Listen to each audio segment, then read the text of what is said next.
All right, here we go.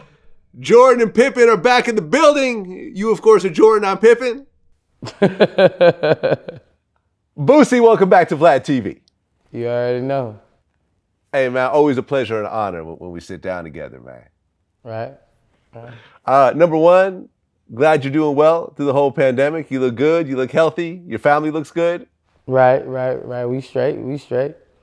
Yeah, these are trying times, and I'm glad to see a hustler like yourself is still getting through it well. Right. You know, in time like this, you just gotta hustle harder.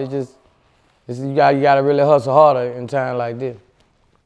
Oh, I see it, man. Honestly, out of all the people I know, I think you out-hustle everybody. I'm a hustler, player. I'm a hustler. Oh yeah, and I know a lot of hustlers. I know a lot of rich cats, but you're just always on the grind 24/7. Right. You know, right. So inspirational to everybody that watches this. Right. You know, I'm an OG, so I'm striving to be motivation for all the little ones that's looking up to me and, you know, trying to have things and who come from the ghetto where I'm from. And, you know, if they look at me, I feel like, and they know my struggle, they feel like they can make it, you know, so I'm motivation. Oh yeah, the way you connect with people is like nothing I've ever seen, just to be honest. Like the way you're honest and real and never really compromise and always stick to your principles. I think that's why people really connect with you. Right, and that's my goal in life, Vlad. I fuck being the GOATs and all this stuff. You know, I just want to be. I just want to be the realest. Most of this, I just want to be the realest. Yeah. Cause you know, the realest cause when you gone, you only live with how you affected people. You know, they have people with all this money, they have all this shit, and they still be looked at as like assholes in their grave. Because they, you know, the effect they had on people was such a negative effect, that's what they went down to their grave with, even if they was rich motherfuckers. You know, that's why I thrive on being a realist. You know what I'm saying? I thrive on realness. All that other shit, you know what I'm saying? That's nothing. There you go. Well, we can't start this interview without mentioning your interview with Mike Tyson. We have to talk about that. I got a lot of questions, but the Mike Tyson thing, I think, has to be front and center. Now, after the interview came out, and this interview was old, because I remember when you and Mo3 were on promo tour. That was like way early in the year. That was before the pandemic, I think. Yeah, right before the pandemic. Right, so this is what, like March or something? Yeah. Whew. Okay, so 9 months later, this interview comes out. And Tyson did a couple of interviews. You know, I just did one with him, and he mentioned this as well, is that before he did the interview with you, and he was telling his family, oh, I'm going to meet with Boosie, his daughter, who is gay herself, was like, oh, you're interviewing Boosie? I am flying down to LA to confront him over his alleged homophobic comments. So, you know, putting that in perspective, when I saw the way Tyson was speaking to you, I think that was the battery in his back. It was his child, which makes sense. Right. So tell me what led up to this interview and when you sat down with him, how things kind of went. Really nothing led up to it. They just say Tyson wanted to interview you. I'm like, you know, I ain't really know Tyson be interviewing motherfuckers. I'm like, hell yeah, I want to interview with Tyson.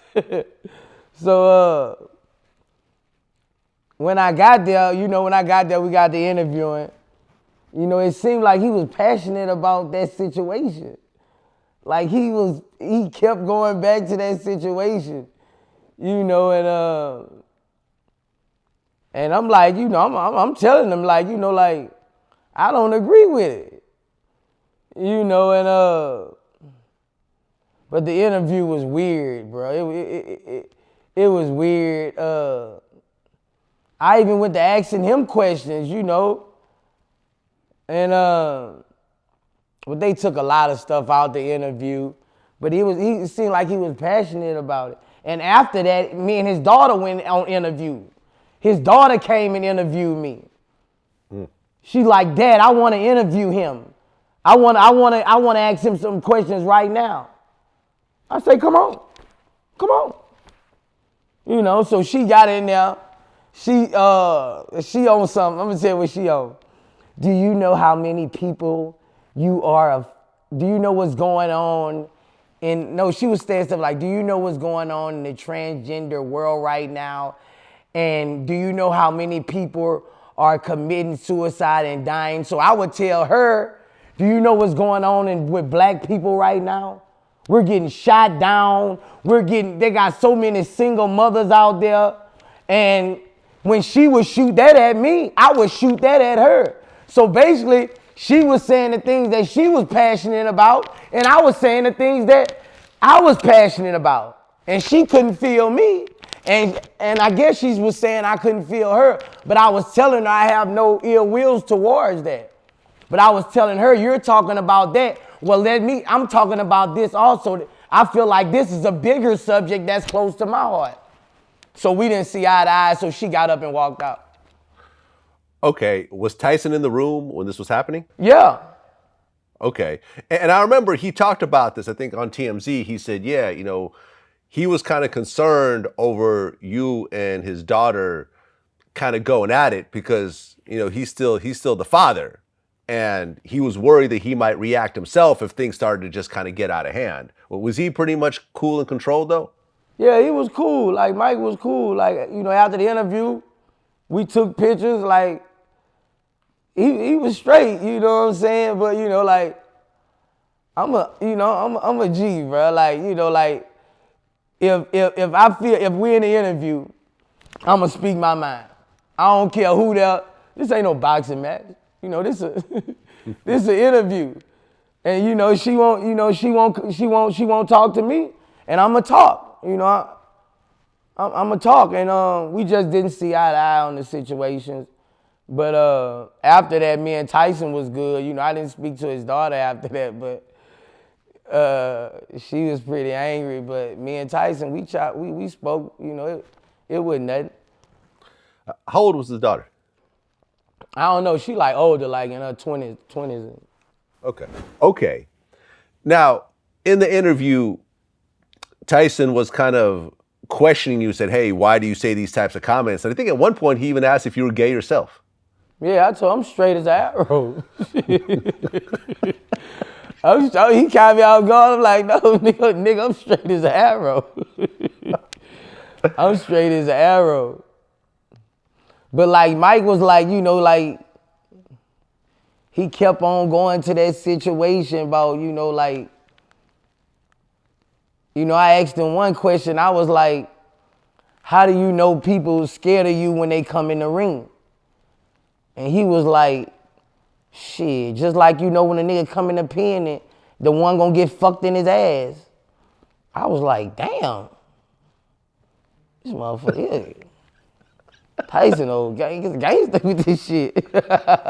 I'm like, what the fuck? This nigga just sent me left. Shit, Mike crazy, man. Mike, I'm like, how you know if Mike gonna be scared of you in the ring? He like, shit, just like when a motherfucker walk in the pen. I'm like, damn, he switch gears on me. Oh yeah, Mike. No, listen. We just did an interview with Mike, and at one, you know, Zab Judah did most of it, but then at one point I hopped in and asked a couple of questions, and Mike got a little annoyed with me over this one question I asked him, and you know, this will come out later, but I remember talking to him, and I could tell him getting kind of pissed off, and I'm thinking my security ain't gonna be able to get to me in time if this really happens, if this really goes down, because we were in the boxing ring, and my security was outside the ring, and I'm like, yo, if Mike lunges at me, I mean, I don't even, you know, Zab might try to jump in or something, but Zab can't take Mike. You know, Zab's a middleweight. Mike's a heavyweight. Zab ain't gonna But anyways, man. Yeah, Zab ain't gonna be safe. I mean, he'd probably try, but I mean, it's Mike Tyson, man. It's one of the baddest men to ever step in the ring, period. A legend. Who was killing people. I mean, still, honestly, Tyson's still my favorite boxer of all time. Right. Nobody Yeah. more exciting than Mike Tyson. And then, I was watching Tyson when I was a kid, so everything to a kid is much better. Oh, yeah. Yeah, I mean, he was like a superhero. I mean, think about what the biggest boxing game was when we were kids. Mike Tyson Punch-Out, I got it in here. This is what I'm saying. I got it This in is what here. I'm saying. I just played it 2 days ago. Right. And if you ever get to the final stage when you actually fight Mike, he just kills you in one punch and it's over. An interesting story, we actually talked about this in our interview. He didn't admit to the actual number, but when he signed that deal for Mike Tyson's Punch-Out, he got a sum of money up front and never got any royalties. And that game went on to sell millions of copies. It actually, like, Nintendo went from like 800 million total sales to like 1.3 billion in like a year after that game came out. And he never got royalties. It just goes to show the type of deals you sign are so important. And ownership is so important that you're just thinking, okay, I'm just getting this upfront check, whatever. They'll turn around and make millions and billions of dollars off you. Right. Bad business. Yep. What do you think of Tyson versus Roy Jones?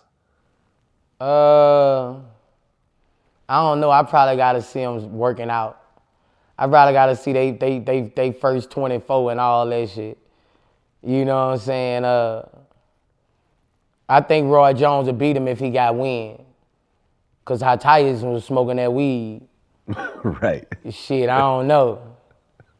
You know what I'm saying? Roy might be, it depends on who taking care of their body. They both, up in age, so I think it's going to be who take care of their body the best, who can last the most. Because once you get tired, I don't care how hard you hit, that shit gets soft. Right, but they are doing 2-minute rounds instead of 3-minute rounds. Oh, okay. So if Tyson kind of got an advantage. Out, I don't know. They're going to be a good one. It's going to be a good one. We're all going to watch. And Tyson does smoke a lot of weed. That's true. And he's in the weed business. He actually mentioned to me that he has weed banks. Oh, okay. Because you know how when you have a weed company, you can't start a bank account? That's why people keep all their cash in safes and stuff like that. He's actually creating his own banks that actually will work with the weed, companies where you could actually drop off your money there and everything else like that. Tyson's into some interesting shit. Oh, okay. Yeah, I know you're in the weed business as well. Sort of. CBD? Yeah, CBD, Black Bayou. I just got into I'm going to be the king of the CBD because, my sex oil I got is real good, Vlad. I got some sex oil. Remember I told you I was coming with the sex oil? Now right. I have it official. Black Bayou, I got the sex oil. I got the anxiety gummies. I got alls. I don't talk about it, I'm about it, bro. Like, if I tell you I'm gonna do something, I'm gonna do it.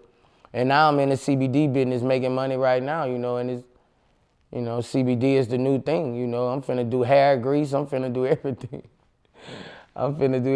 And I teamed up with some guys and they serious. We got the best product, best facilities, and they knew who to come to. And I was shooting it out there, letting everybody know I wanted in this CBD business. Because anything doing that type of numbers, I got to get in it if I'm a businessman. So, or I'm looking to get in it. So we made some power moves and we got it done. And now, I'm finna be the CBD king because I'm going to promote this shit out it and my product speaking for itself. That's what's up. Like I said, the most thorough hustler that I know in the business right now. Well, I think the biggest news right now is King Von's murder. Right. And I guess you guys had texted or talked like right before it happened. Right. How well did you know Von? I had just met Von. I had seen Von a couple times in Phillips. I had just met Von, bro, and we were chopping it up. I had sent him a record, and the day he got killed, he hit me back and told me I'm on it. I'm finna knock it out. And he got killed that night, bro. Yeah. Oh, he wanted you to come out to that lounge? The hookah lounge? No, like the hookah lounge was telling me, come out. Everybody was trying to get me to come out. I was gonna go, bro, but I had to make a move, bro. And damn, bro, I just feel like, I don't know, bro. Everything happened, bro, but I probably could have talked to them little niggas or something, but that shit fucked up, bro. Yeah, I mean, that came out of nowhere.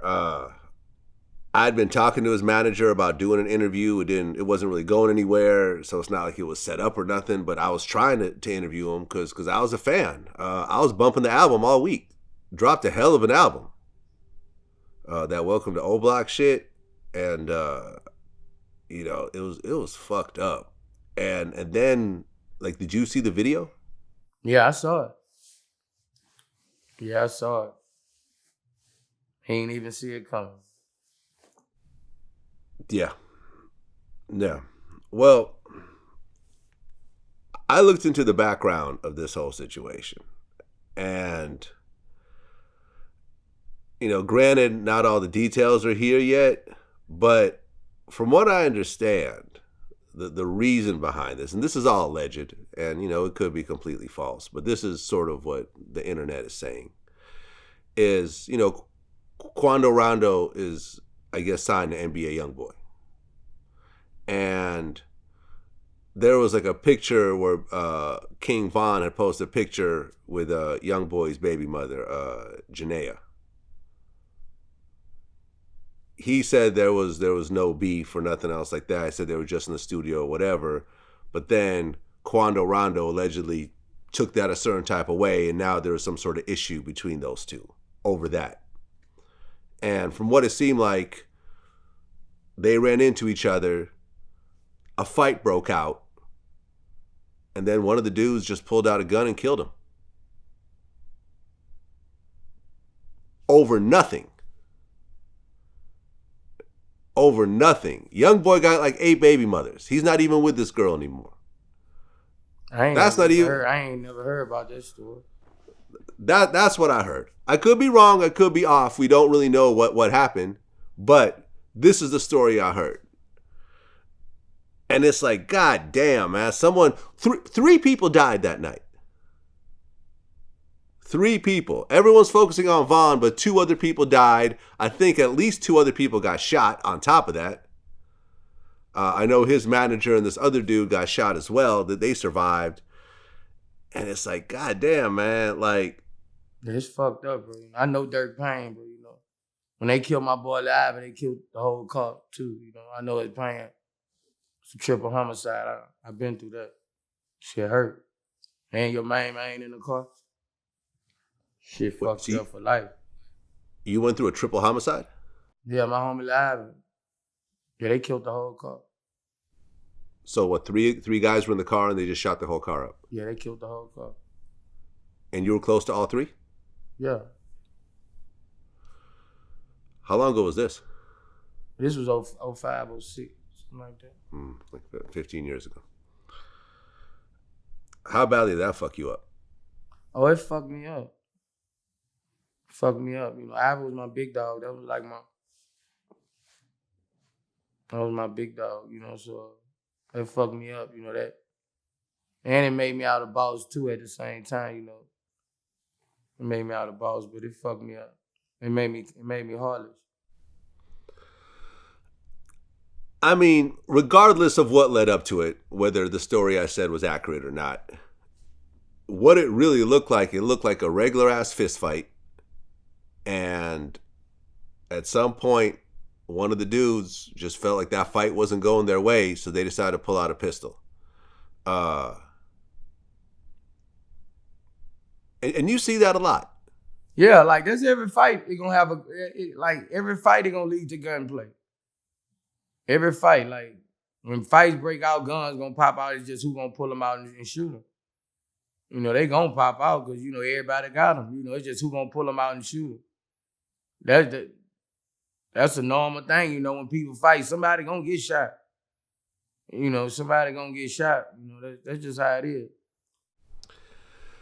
Yeah, a lot of people started tagging me with this one interview that I did with Willie D, maybe about 4 or 5 months ago, and he talked about how, you know, we all know, you know, guys that will tell you, hey, we're gonna go to the club, and if anyone disrespects us, we're gonna whoop their ass.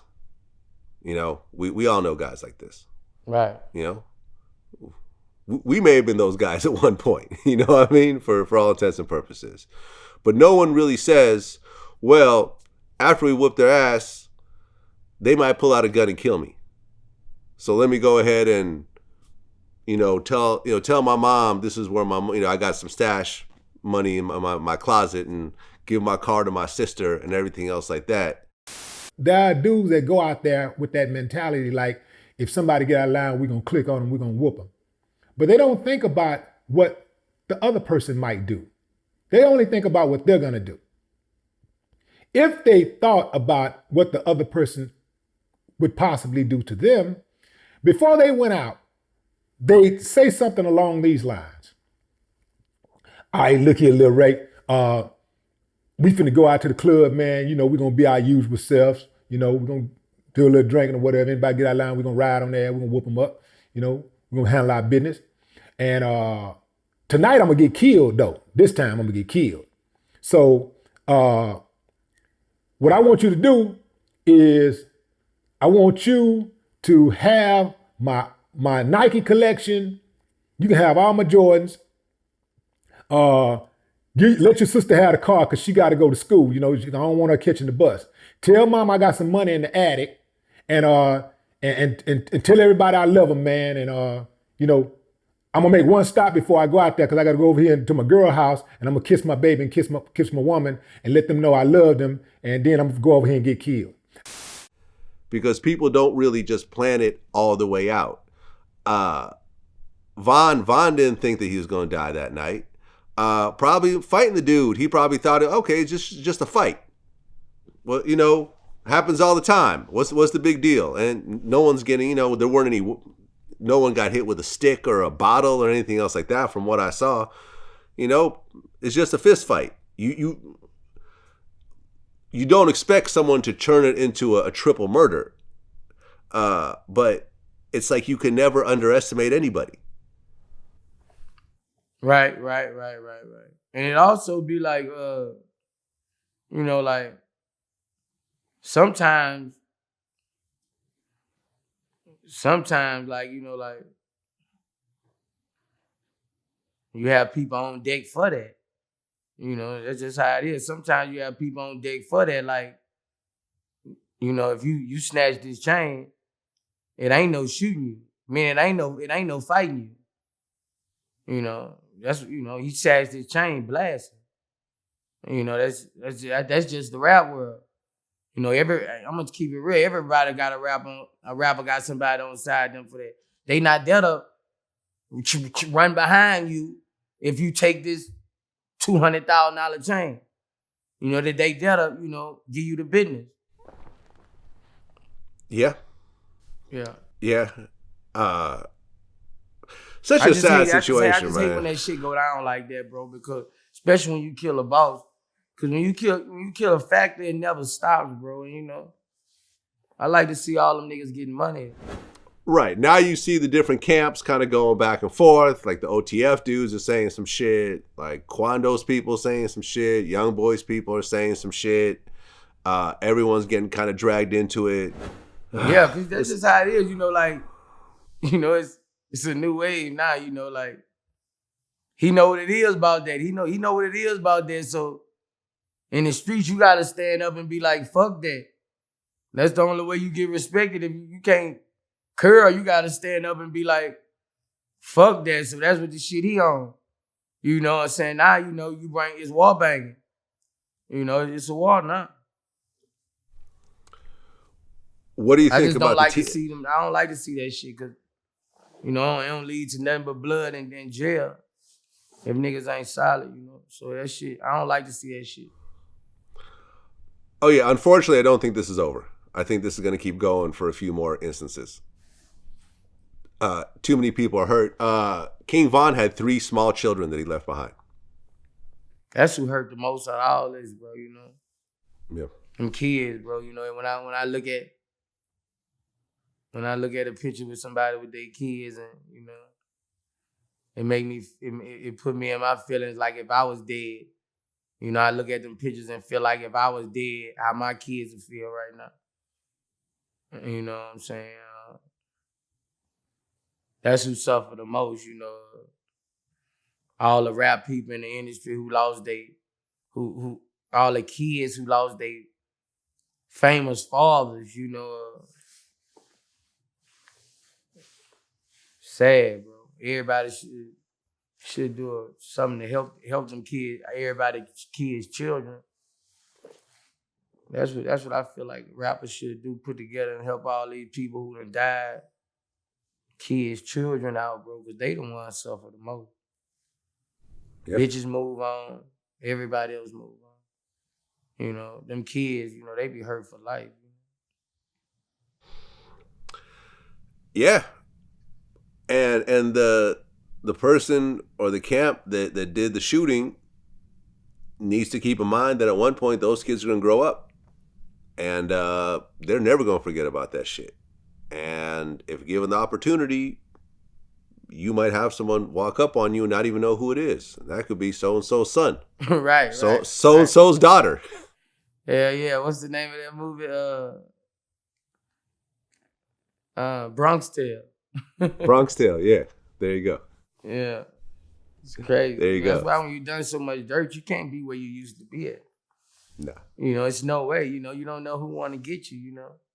You don't know who he done had kids for. That might be his son from 20 years ago, you know, 22 years ago. You don't know everybody.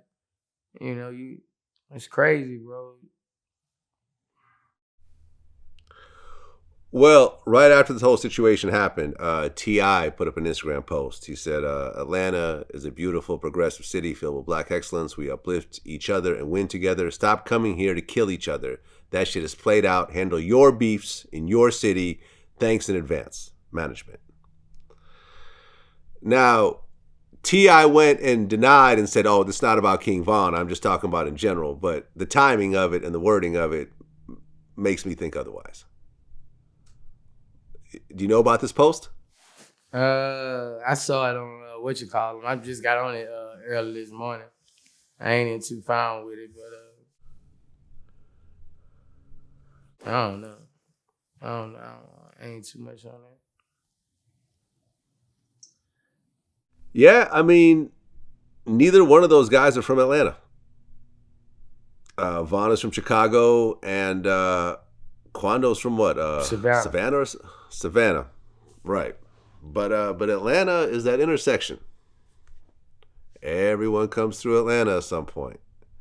You know, I mean, in this case, you know, your famous quote of, you know, most rappers get killed in their cities doesn't apply in this particular situation. But I mean, shit.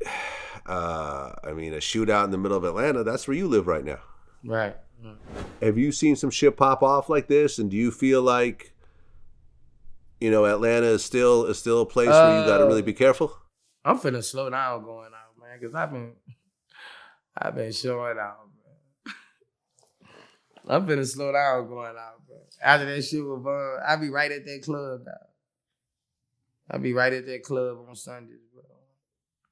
I'm finna slow down going out, bro. I ain't had no problem. Like, niggas show me love in Atlanta, bro. Like, you know, I ain't niggas know I'm here to get money. I ain't here to harm nobody. You know, I ain't lying. I'm here. They welcome me with open arms here, but you know, it's a lot of shit go down at clubs out here and shit, stampedes and shit like that. But I don't know. I just need to slow down going out. I've been going out. I've been doing my thing. This is my birthday month, so I've been lit. I've been protecting myself since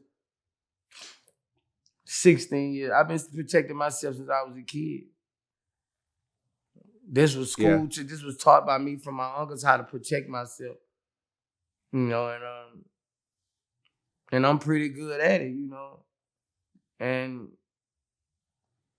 I feel it then kept me living a little longer, you know, by me protecting myself and, you know, having my people around me and being ready at all times, you know. That's what it's about, being ready, because we got the dangerous job in the world as rappers. Nobody have a more dangerous job than us. Every night we go out, we can get killed, not just by a op, not just by a police.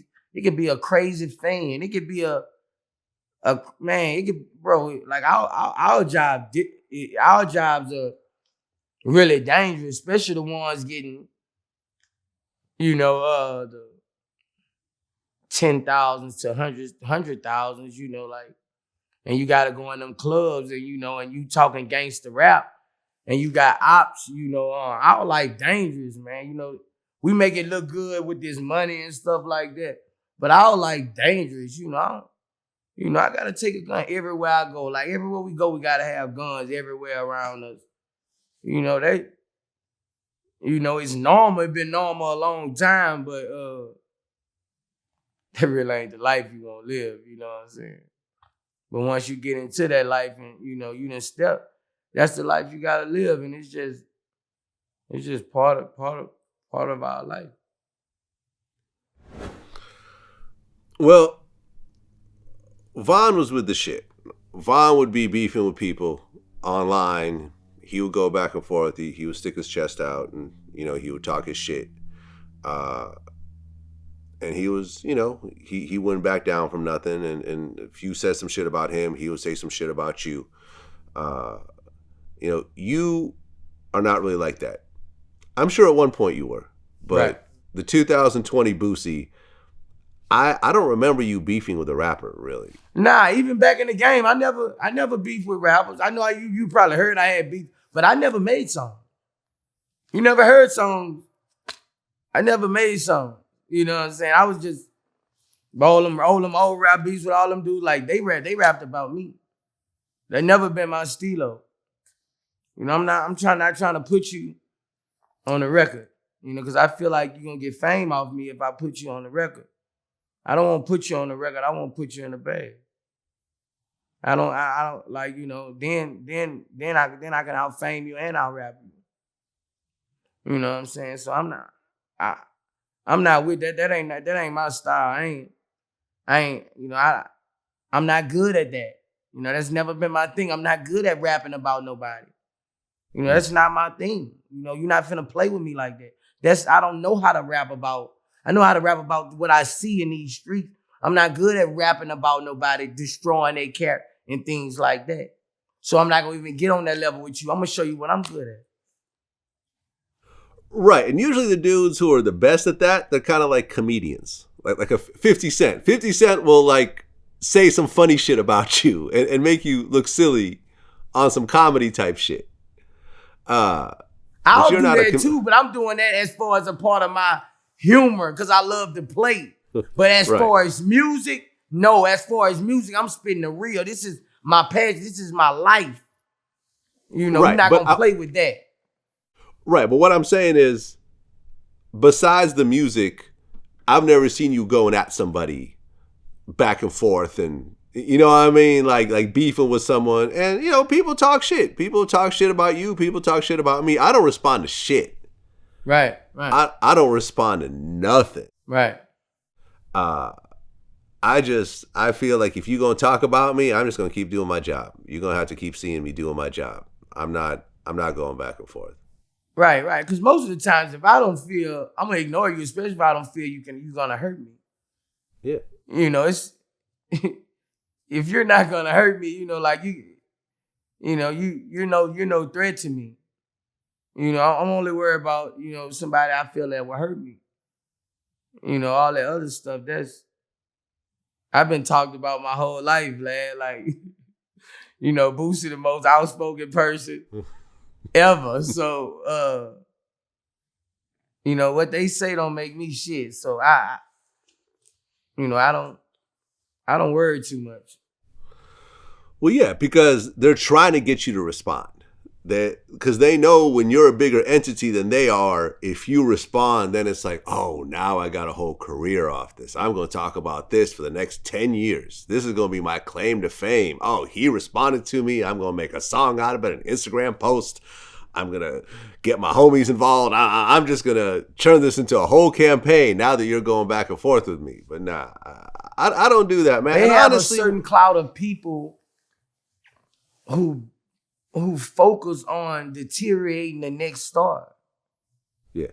They have a certain crowd of people who focus on deteriorating the next, but they really have love for them. But it's that one or two persons who's gonna cross that line to deteriorate you. Yeah. And because he's going at you so hard, he's gonna get clout. Right. You know, all the people you affected in the wrong way is gonna take his side. And he knows that. And that's how people clout chase and get on. All you do is find a big fish and drag his tail. Mm-hmm. Let me just say this, right? You and I have been around in this game for a very long time. I have yet to meet a single human being who said, let me tell you how I became rich and successful. I started hating on this dude, and I just kept hating and hating and hating, and eventually the millions came. I have never heard that in life. You know, that may be part of their story at one little moment in time, but everyone who I know that's gotten rich was putting out something that was dope. They were creating a great product. They were doing a service. They helped other people get money. They did something and created a business. You've never heard of anyone blowing up from just hating. I've just never heard it. For real. You're right about that. Yeah. It just doesn't exist. You're And right. especially if you hate on someone that's just bigger than you, they're just going to sit back and they're going to pull a few strings behind the scenes when you won't even know. And cut your airway out. Yep. You know, what's wrong with the world is, Vlad, how I'm the type of person,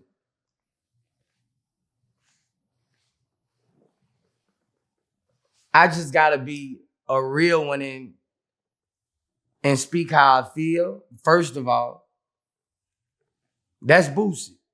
Second of all, why God blesses me because I'm a giving person. And anybody who got more than me, they my motivation.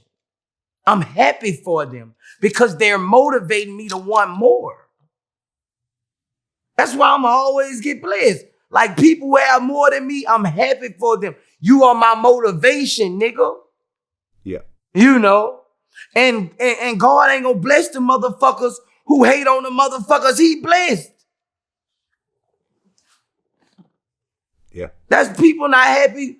People not happy for the people who have it. Yeah. You know, you're not happy. You got to be happy for the Beyonce. You got to be happy for the Jay-Z. Like a lot of people are not happy for the ones who have it. I'm telling you. It's not that they're not looking at them as motivation. They're looking at them as ops. Right. Right. Because let me tell you, when I see videos of your house and everything else like that, there is absolutely no jealousy in my heart whatsoever. I say, wow, one day I'm going to get some shit kind of like this. Now I see that Boosie did it. Let me tell you, Vlad. When I came home, I was home I first came to Georgia. It was when I finally left Louisiana when I first came to Georgia. Rick Ross invited me to his estate. And when I walked out that estate, Vlad, I went in full grind mode, Vlad, you know. Yeah. It was different between me writing these estate shit on a paper in jail. When I saw this with my own eyes of what a black man can have, it was straight motivation. You know, it was straight motivation, 100 after 100 after 100 after 100 after 100. As it should. And 4 years later, I got 100 acres. Right. I mean, because Ross got a hell of a house. Yeah, that was a hell of a house. That was motivation. Yeah. As it should be. But not everyone thinks that way. A motherfucker will look at you and say, man, he should have put me on more. He didn't do enough for me. Whereas you should be if you fucking with that person and you're in his inner circle, you should be trying to figure out how you can get on. Because if that person fucks with you, they'll tell you the game. They'll show you the steps. Anybody who turns into an enemy, they was hating. They been hating. They've been hating. They been hating. It don't work like that because you've been around too long. It's supposed to be nothing but love. It's not supposed to be nothing but fruitful love. So if this turned into hate, you been hating me. It's just when the time came out when you couldn't benefit off me no more, when you thought you can make your move on me. That's a scummy ass person. Oh yeah, and when that happens, man, I know that a lot of times it's hurtful, but you should realize that having someone like that out of your circle is a fucking miracle. Because if all you get is them just hating on you or talking shit, you got off easy. Because someone that's really around you like that's really your enemy and is a snake, they could really do some serious fucking damage. They can bite you. Yeah, they know everything. Yeah. They know everything. They know everything. Oh yeah, man. So you should be happy when these dudes come out at you. You should be like, oh shit, I didn't know. Okay, now I know. Now I know. And thank God this is as the worst that they could do. Whew. I'm done, man. And listen, I think I've used the word friend a little too loosely in my years. Yeah. I done got to a point now with friends. Like if we friends and you do some shit fucked up, I'm gonna beat your ass. I've been beating ass. We gonna beat your ass. That's how we doing it. I ain't got time for all that. We might be friends again, but you gotta get your ass. Did you ever work shit out with your brother who stole from you? Oh yeah, my found out the feds trying to cross us up. They dropped the charges on him, and they got the dudes who got it. It was a ring of motherfuckers from Ohio. I'm finna file another lawsuit on Capital One and get my money. Oh. It was about 7. They got 9 more rich motherfuckers too. Oh, your brother was tied into all that. No, the reason why they arrested my brother, because I called them I called and told my brother, give them all my information so they can get my bank account information and verify it. And they trying to say my brother was trying to be me. Huh. So when we verified, when they got me on the thing telling him to do it, giving him the opportunity to do it, they had to drop the charges on him. Now they found out the people, though they was from Ohio and Vermont, all these motherfuckers, this ring of people that they got. Now it's time to give me my motherfucking money back. I'm finna go at social media at Capital One and offer everybody $5 to drop their account. Fuck that. Come to Bank of America. I'll run y'all motherfuckers out of business, Capital One, fucking with me. I want my $375,000 and interest. I had interest. I got pain and suffering from that. I got pain. All my back start hurting. See, I think what people don't realize is that once you make a certain amount of money, you then have to build up the walls to protect that money. This is why when you see castles back in the day, they had a moat with alligators and shit around it. You know what I'm saying? And they had guards and spikes and everything else like that, because people know once you get a bag, people are going to try to come from that bag, either legally or illegally, whether it's stealing, lawsuits, that shit be crazy, bro. Lies, whatever. And this is when I first came home. Like, this hurt me, Vlad. Like, this is when I'm a hustler, man. I take L's, man. It shake back. Like, this is when I first came home. Like, when I first got on the road. Like, you know. They must have been waiting on me to come home from jail and swim to me. I know, right? Because, you know, I don't know if this is real or not because we didn't post it, but there was a video of King Von's people or someone affiliated with him. Like, after they find out he was dead, they go in his car and fucking steal out some bags and shit out of his car. I don't know if it's real. I don't know. It You saw real. That picture they got going around with him dead on the stretcher? Yeah, I saw that. Bro, he supposed to sue the fuck out that hospital. They supposed to get so much fucking money, man. People dirty as fuck, dog. Yeah, I mean, there was the same kind of picture about Tupac that was circulating after he died. You know, because during the autopsy, they have to cut you open and then stitch you back up. Yeah, no, I saw that picture. Someone sent it to me. We're not going to post that shit. That shit's that foul. shit was crazy, bro. That's why the only thing I want to do is die old age. You know what I'm saying? I want to die old age. But I did everything. I want to die when my eyes can't work, my toes can't work, my dick can't work. Yeah, I don't want to die. Fuck that. You know what I'm saying? I'm happy. I'm happy to be living, Vlad. You know, because my niggas dead, dog. Like, you know, my niggas smiling right now at me, Vlad. You know, my niggas dead, bro. Like, Vlad, like this thugging shit wasn't worth it, bro. You know, this shit wasn't worth it. You know, but it's all I knew since since I was here. So, but this shit ain't worth it when you get in your 30s, bro, and everybody dead, bro. Shit don't be worth it. Yeah. Well, some months back, early in the year, I interviewed this Dallas rapper named Lil Loaded.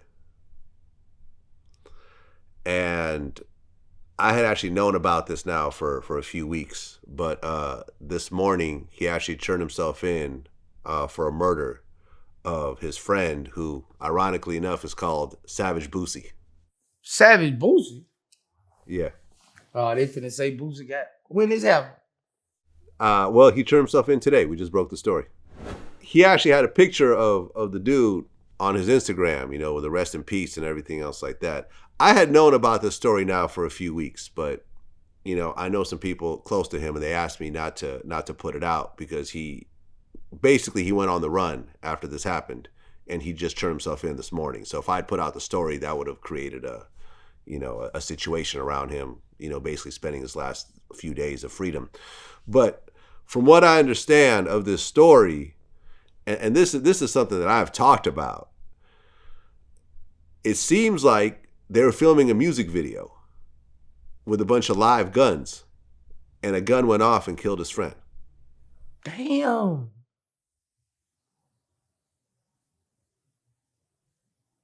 Yeah.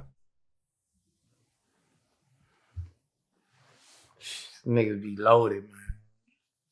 Niggas be loaded with them guns and they aim, man. And you gotta keep one in the head at a video shoot. Ain't no time to cop. Everybody got one in the head. Everybody don't need guns. Yeah. Damn, and bro. That's just that's some bad ass look there. Damn, bro. That's sad, brother. Right, because Little Loaded is 20 years old. What's his name? Savage Boosie, I think, was like 18. And I had talked about this before in my interviews. Like, in my early days, like before Vlad TV, when I was doing DVDs, I was doing shit with Game and, you know, and everything else like that. I would go to the hood and go to these trap houses and go to these studios, and dudes would pull out guns and wave them all in my camera and everything else like that. I did this myself. Like I could relate. Yeah. And because it looks, the visuals look crazy, and you know the guns are real and everything else like that. And I always said, like, yo, to all the cameramen out there or whoever else, stop doing these fucking videos with these guns floating around like that, because someone's gonna get shot. You know what I'm saying? And it's like, I don't know if you know the story, but Bruce Lee's son got killed on a movie set with a gun that wasn't unloaded properly.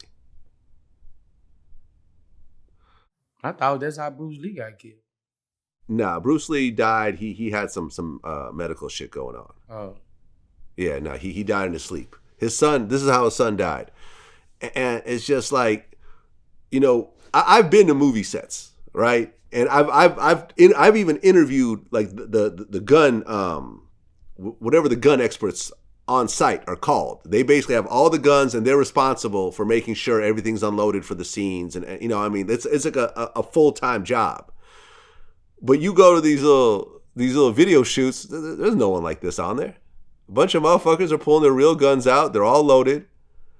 And, you know, they're doing them in areas where their enemies might drive by and it might be a real shooting. Like you said, they have one in the head. And look what the fuck happened, man. He killed his own friend on accident. Named Savage Boosie. Which obviously was influenced by y'all. I mean, between, you know, Boosie, Savage Life, Boosie Badass, Savage Boosie sounds like kind of a mixture of those two names. Right. Yeah, man, it's sad. I interviewed the kid. You know, he was about probably like 19 when I interviewed him. You know, he was fresh off the block. He just got a deal with Epic. You know, he had some songs that were reacting. The way he even got on was kind of interesting because he was putting out these videos and no one was really watching. And there was some YouTuber from Poland that basically made a video of like, you know, music videos with 0 views. And they just so happened to show Little Loaded's video. And that video just blew up off of there. And the next thing you know, he gets signed and he's got features and he got a career. But, you know, he's still going back to where he's from and he's still doing these videos. And now, look, I mean, a situation like that, I mean, that's probably not a murder. It's probably a manslaughter. But still. Depends on how the victim of the family is taken. Yeah. Yeah, man. It's a waste. It's a waste for everybody and a tragedy for everybody. Well, since our last interview, we had the election. Trump lost, but he's not conceding. It's over with, man. Trump is over with, man. It's over with. It's over with. We got a new president. It's over with. Biden. Yeah. As someone who has black daughters, how do you feel about a black female vice president? I like anything black in the White House. And I love her because she loved Tupac. That's what won me over. Camilla won me over. You heard me? That's what won me over. You know, I just wanted Trump out because, you know, like, you know, Trump don't like my kind. You know, it's very clear to me, you know, and it's very clear to me, you know, I don't understand how could you be a black person and vote for him? Like, I don't get that with people, you know. I just don't get that, you know. I just don't see how people would side with Trump, you know. If you're my color, you know. Well, your homie Lil Wayne took a nice picture with him. Yeah, but you know, when Wayne did it, when he popped up and did it, I wasn't as surprised as other people because, you know, I always felt Wayne didn't care strongly about our black beliefs. You know, I always felt like that. I always felt like Wayne felt like he was rich more than black. That's how I feel. Well, you know, Wayne told the story a few times about when he, I guess, shot himself accidentally. A white cop came and saved his life. Did you get what I was just saying? What do you mean? When you asked me. Well, yeah. Well, you said that Wayne doesn't really consider himself black. He considers himself rich, more so than black. Yeah. Right. And, you know, when asked about black issues, he's brought up the story about how a white cop saved his life, and you know he don't look at white people a certain type of way. I really think he looks at himself more as rich because I think that's why he went with Biden, because 60% taxes, Biden is fucking tripping, you know. And, and Wayne probably thinking about his bag and his family, you know. And he has the right to think that way if he wants to think that way. But I could never. And but you know, I just don't feel Wayne is passionate about our black heritage. Like, well, look, you and I are going to be in that 60% tax bracket. I'm not happy about that. You know what what made me realize is like, okay, my company's gonna have to spend a lot more money because, I got to keep my salary lower. Right. I got to But reinvest. what we need to do, because a lot of black people help him get elected. And I feel like those taxes should be dropped. Camilla know how hard it is for a black man to make over $500,000 legally in America. Mm-hmm. And if you take 60% of that, you send a man to federal prison. You send 76% of the world to federal prison. That's what you would do, or have them indicted. 60%, I can't even buy a fucking drink. I can't go to Roof Chris. My credit gotta be a 1,200. Like, fuck. Come on now. You gotta break it down for us a little bit. But no fucking Trump. No motherfucking Trump. But we gonna talk about it. We gotta get Biden all the way in. I heard he wasn't all the way in. They say Trump trying to come back. In. Trump better see his ass. It's over with. Now we gotta talk to Biden. I'm finna build a campaign to talk to Biden and Camilla about these taxes. For the black man. Right. Because Trump is not conceding. Like, at the time that we're filming this, he's refusing to admit that he lost. He's trying to say that he's been robbed, cheated, the votes are fake, there's this, there's that. He's got a woman. I did a post on my Instagram, and I said, I was playing, I was high. I was playing, and I said the exact thing Trump basically said.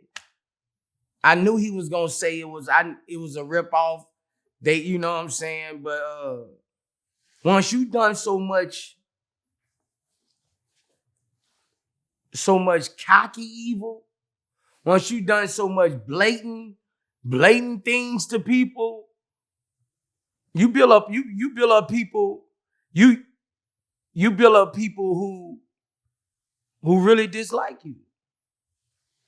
And Trump crossed a lot of people like no other president did. He did things that a regular person would have did, a regular person, he didn't, and he showed his hate in so many ways toward black and brown. Like, he showed his hate so many ways toward black and brown. And it came back and bit him in his ass. Well, I've been saying this for a while. I think that Trump realizes on January 20th at 12:01 p.m., when he walks out of the White House, he's going to get arrested. He's going to get indicted, and he's going to be on his way to prison. And he's trying to do anything within his power to get out of that situation. It's almost like a cornered animal, the way he's acting right now. It's like, because the way he looked at it was like, look, if I can get 4 more years, I can stay out of prison, and then I can get Mike Pence to be the next president, and he'll just pardon me, and I'll be good. But the fact that he lost by a landslide, he knows that clock is ticking. He got about 70 days to either do something. My dream is to see him walked out of the White House in handcuffs, maybe hogtied, and thrown into a police car. I don't know jail. I don't know about it, man. I wish jail on Trump. Let me just go ahead and say it. You and I are different in that regard. We'll see what happens, though, man. Like I said, he's not. And I feel like the wildest shit. I mean, you saw the crazy shit that he's done while he was still president. Now that he knows he's on his way out and he's still going to be president for the next 2 months, I think you're going to see even crazier shit coming out. I think you're going to see the wildest shit ever. Yeah, he is back against the wall now, He's back against the wall now, I knew how he felt, when people start riding and he said, the first thing he said, I remember he said, those thugs who are doing this, And it kind of gave me flashbacks because, I've been called a thug my whole life. So it was clear to me, you think everybody who does something wrong is labeled a thug. So so you look at me like the number one bad person as far as anything in the world. Anything burned, it's a thug. Who get looked at who is called thugs? Who get looked at as thugs? Who called they self thugs? Black people. Yeah. My black people. Everything's thugs. Because he was raised that way. You know, he was raised that way. He was raised that way to hate black people and feel that they are harmful. You know, he feels that black people are harmful to society. So there's definitely not a good president. You know. Do you think there'll be and he baits us in, you know, even more. You know, he knows black people are hungry for chips. I give them $1,400 and maybe I can sway them. Mm-hmm. You know, that's a slave owner.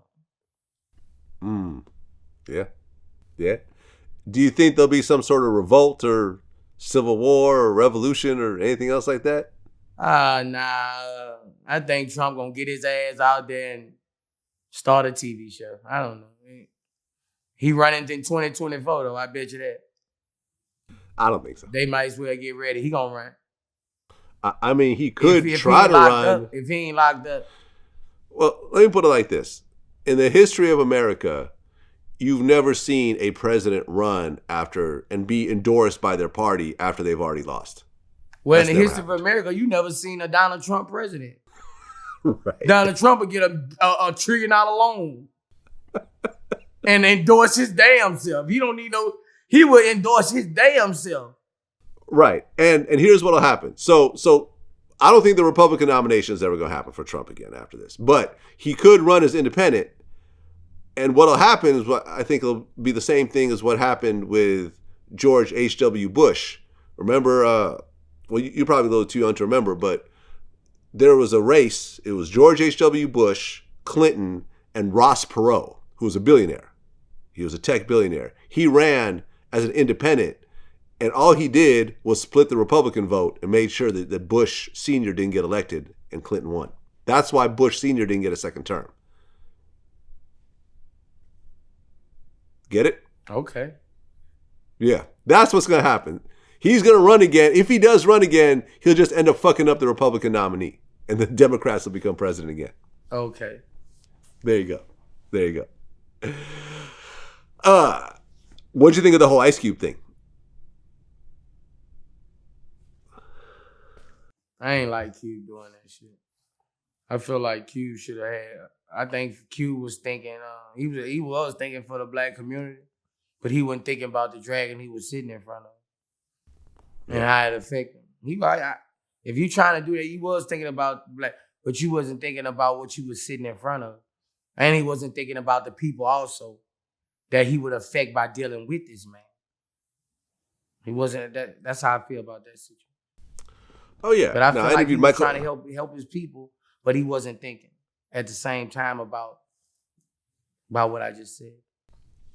Well, yeah. I mean, I interviewed Michael Jai White recently, the actor, and he basically feels that Trump pimps black men.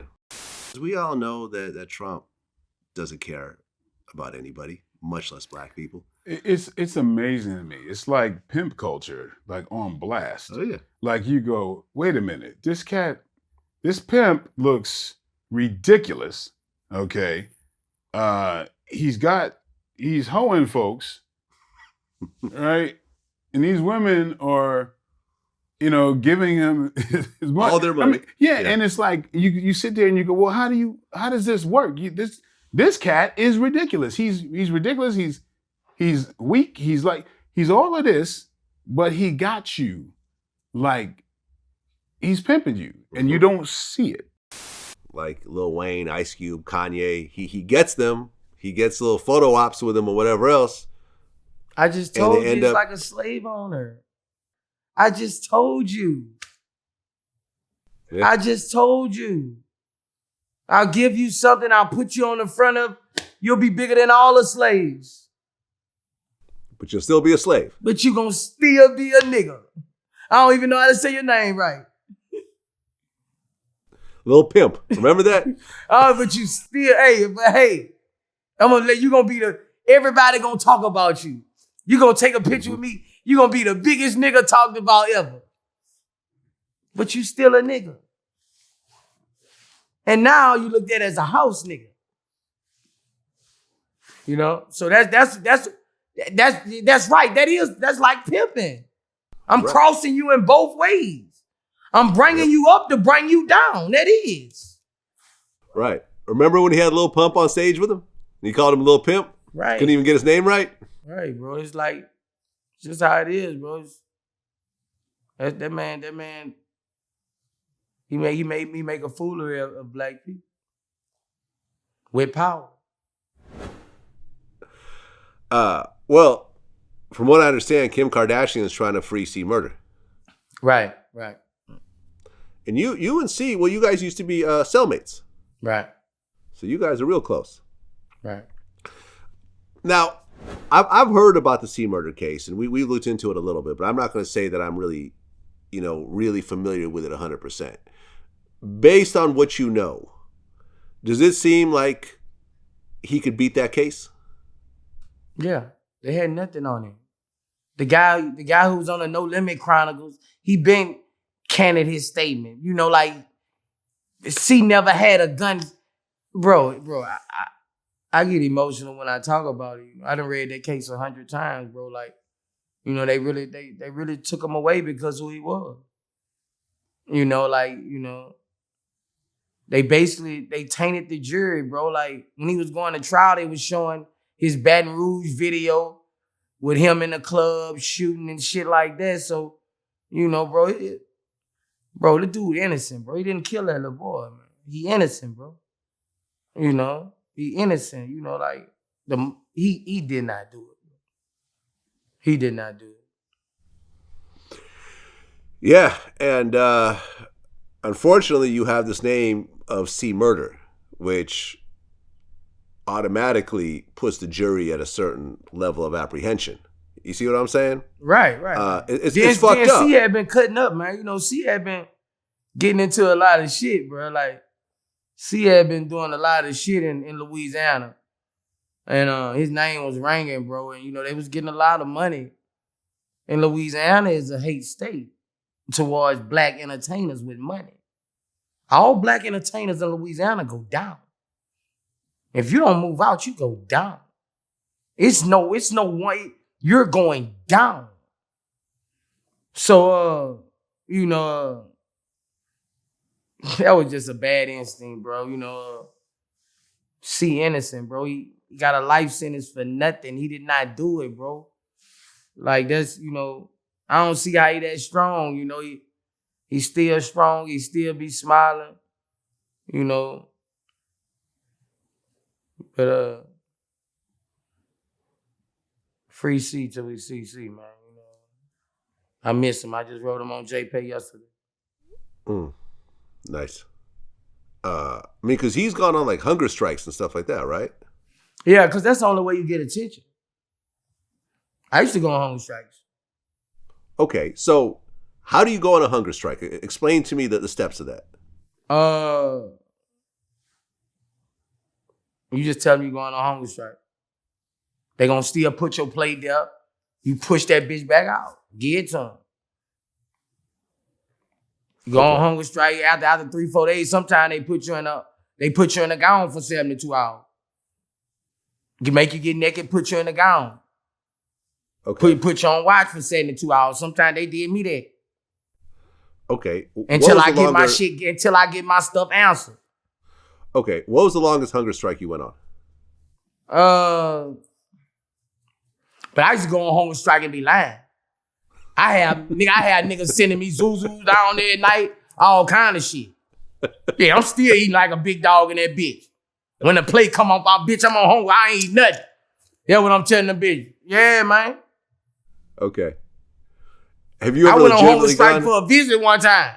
Bitch, I need to see my mama. I ain't eating shit in this bitch. Okay.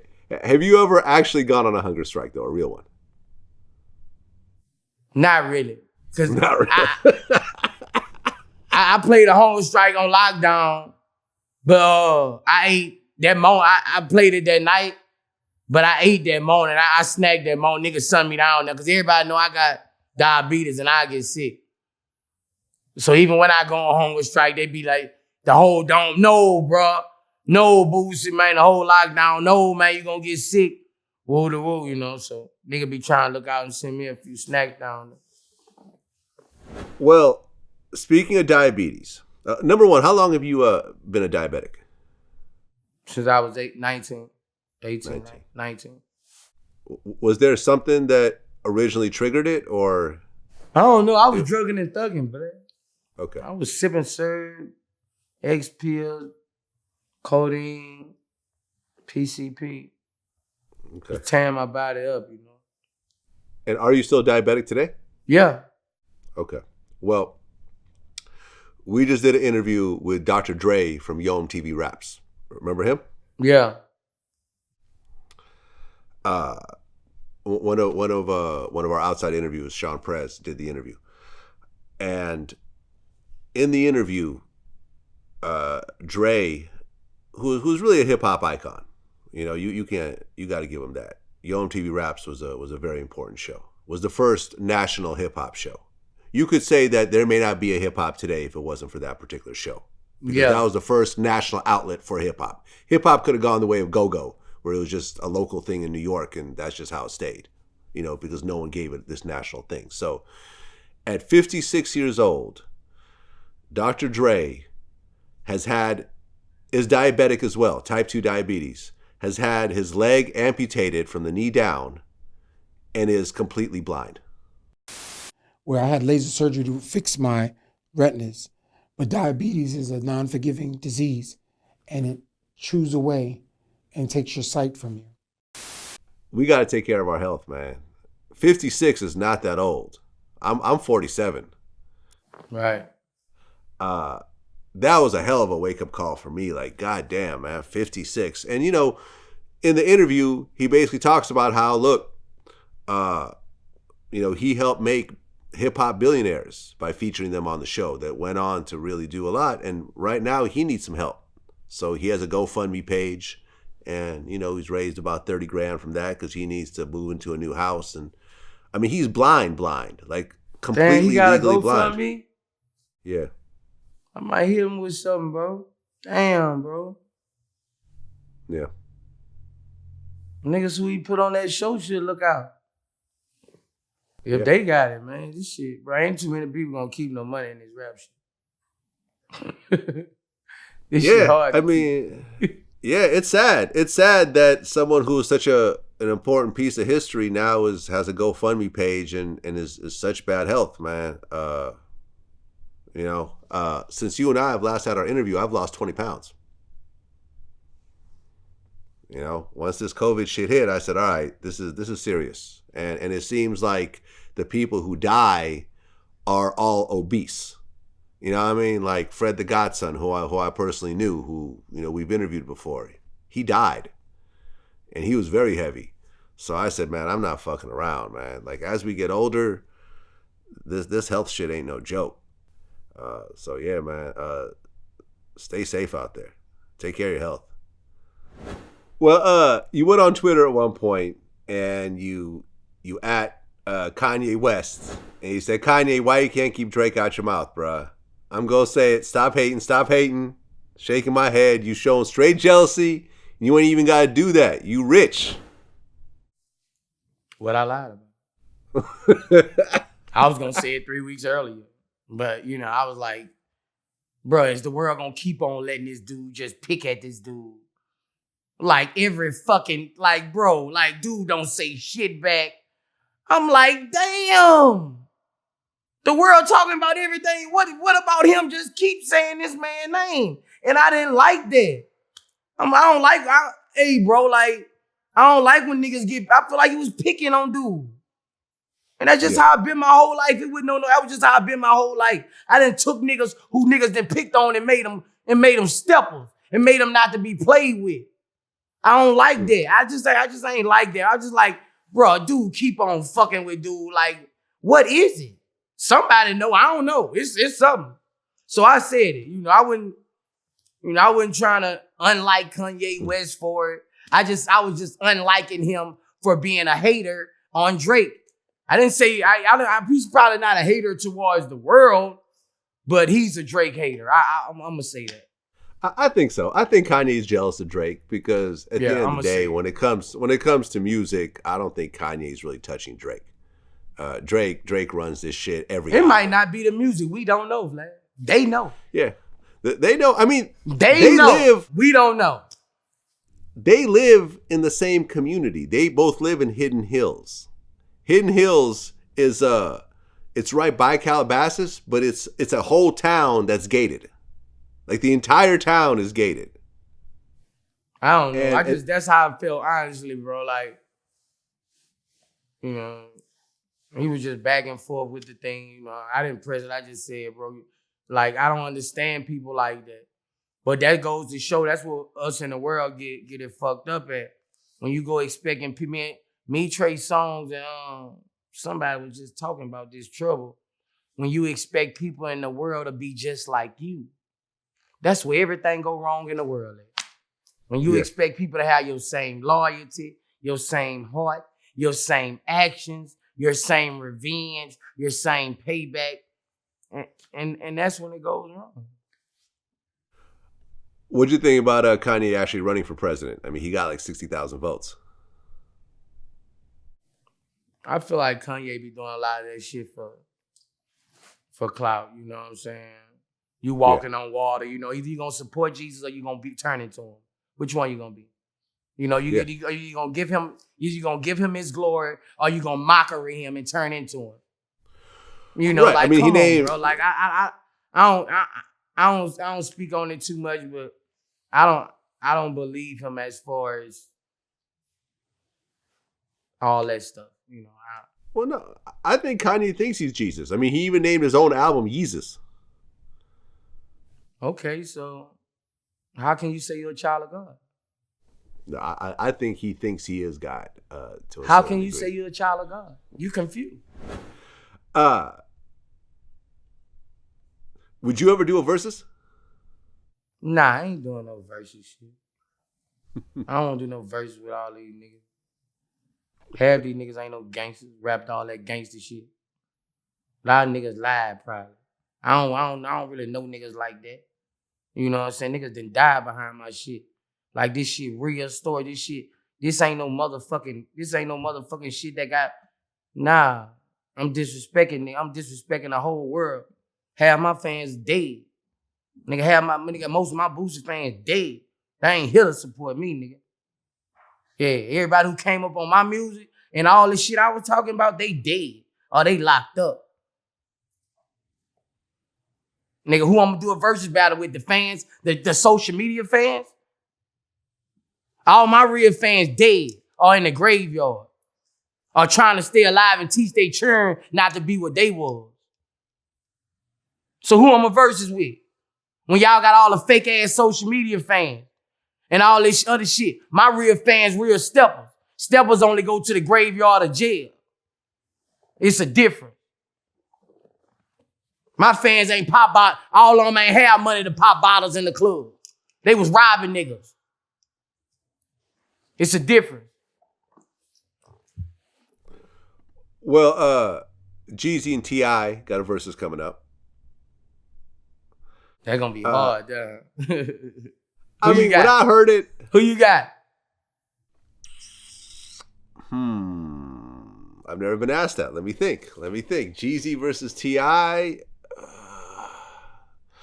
I mean, I probably gotta say T.I. because he has more mainstream hits. And he's got more songs that everyone kind of knows. Now, if you talk about in terms of the streets, Jeezy got that. You know, people who, you know, are into the real street shit like that, I think Jeezy got it. But the first thing I thought when I saw this, and it's funny because Jeezy actually said the same thing, was that no one wants to see Jeezy versus T.I. What everyone really wants to see was Jeezy versus Gucci. Right. Now, that right there is a real versus. Now that right there, and from what I understand, Jeezy actually sent a line over and Gucci respectfully declined. But I think that's the real versus. But To me, that's the one that I really want to see. What do you think? A Jeezy versus Gucci versus? Who do you think would get that?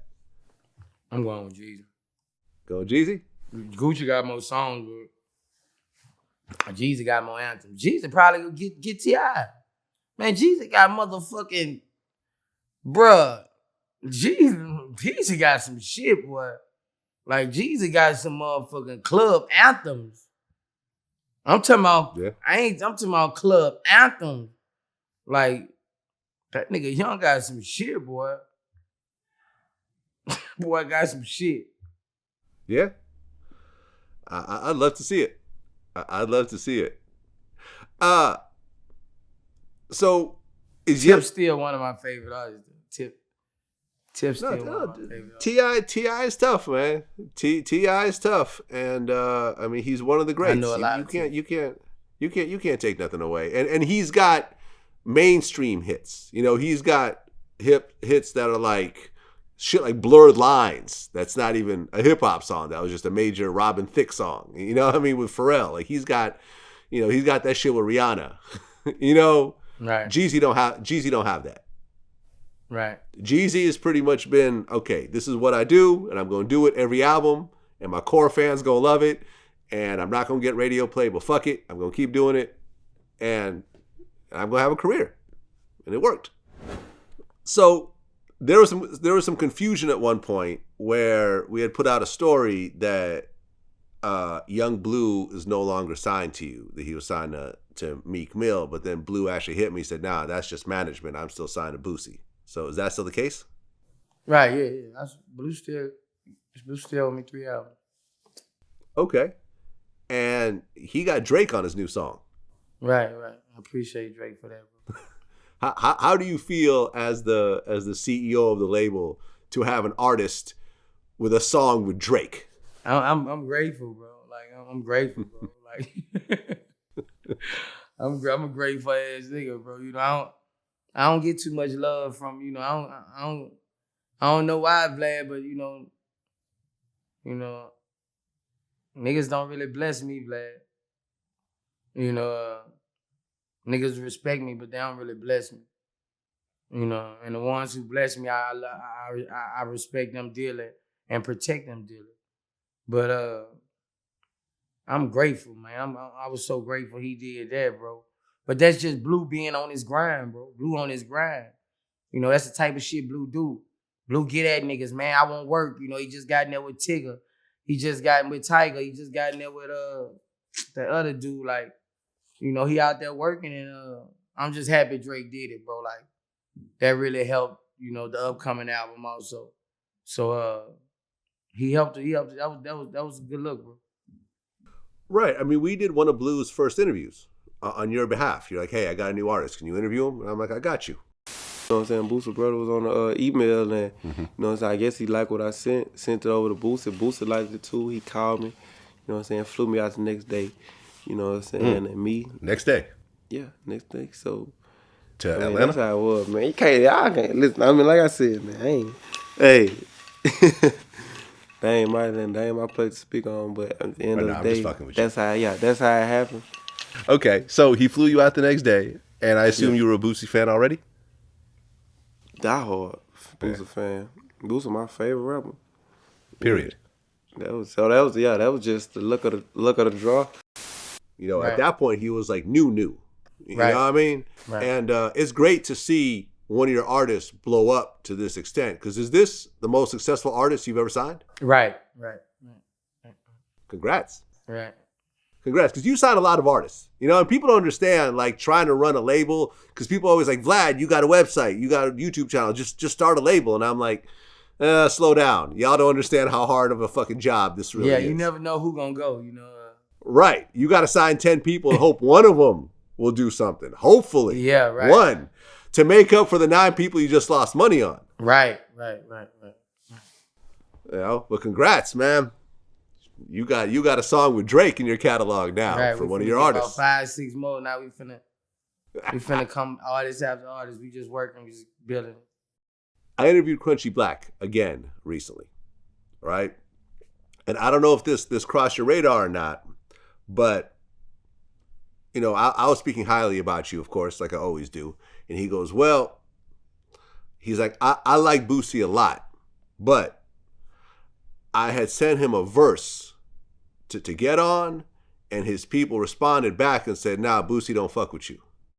Now, I had somebody to tell Boosie that I wanted him on my song, and they told me that Boosie said, fuck Crunchy Black, woo woo woo. And I'm just saying this out loud to you, but I didn't take it as nothing because I like Boosie.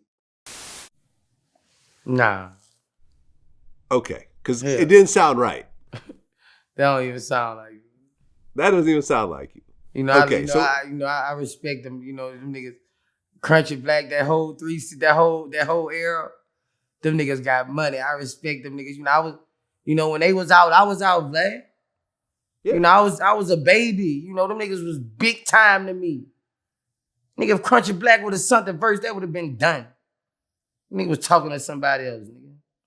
Nigga, 3 6 There you Mile go. can send a verse with Boosie, nigga, that bitch done in 30 minutes. Nigga know that.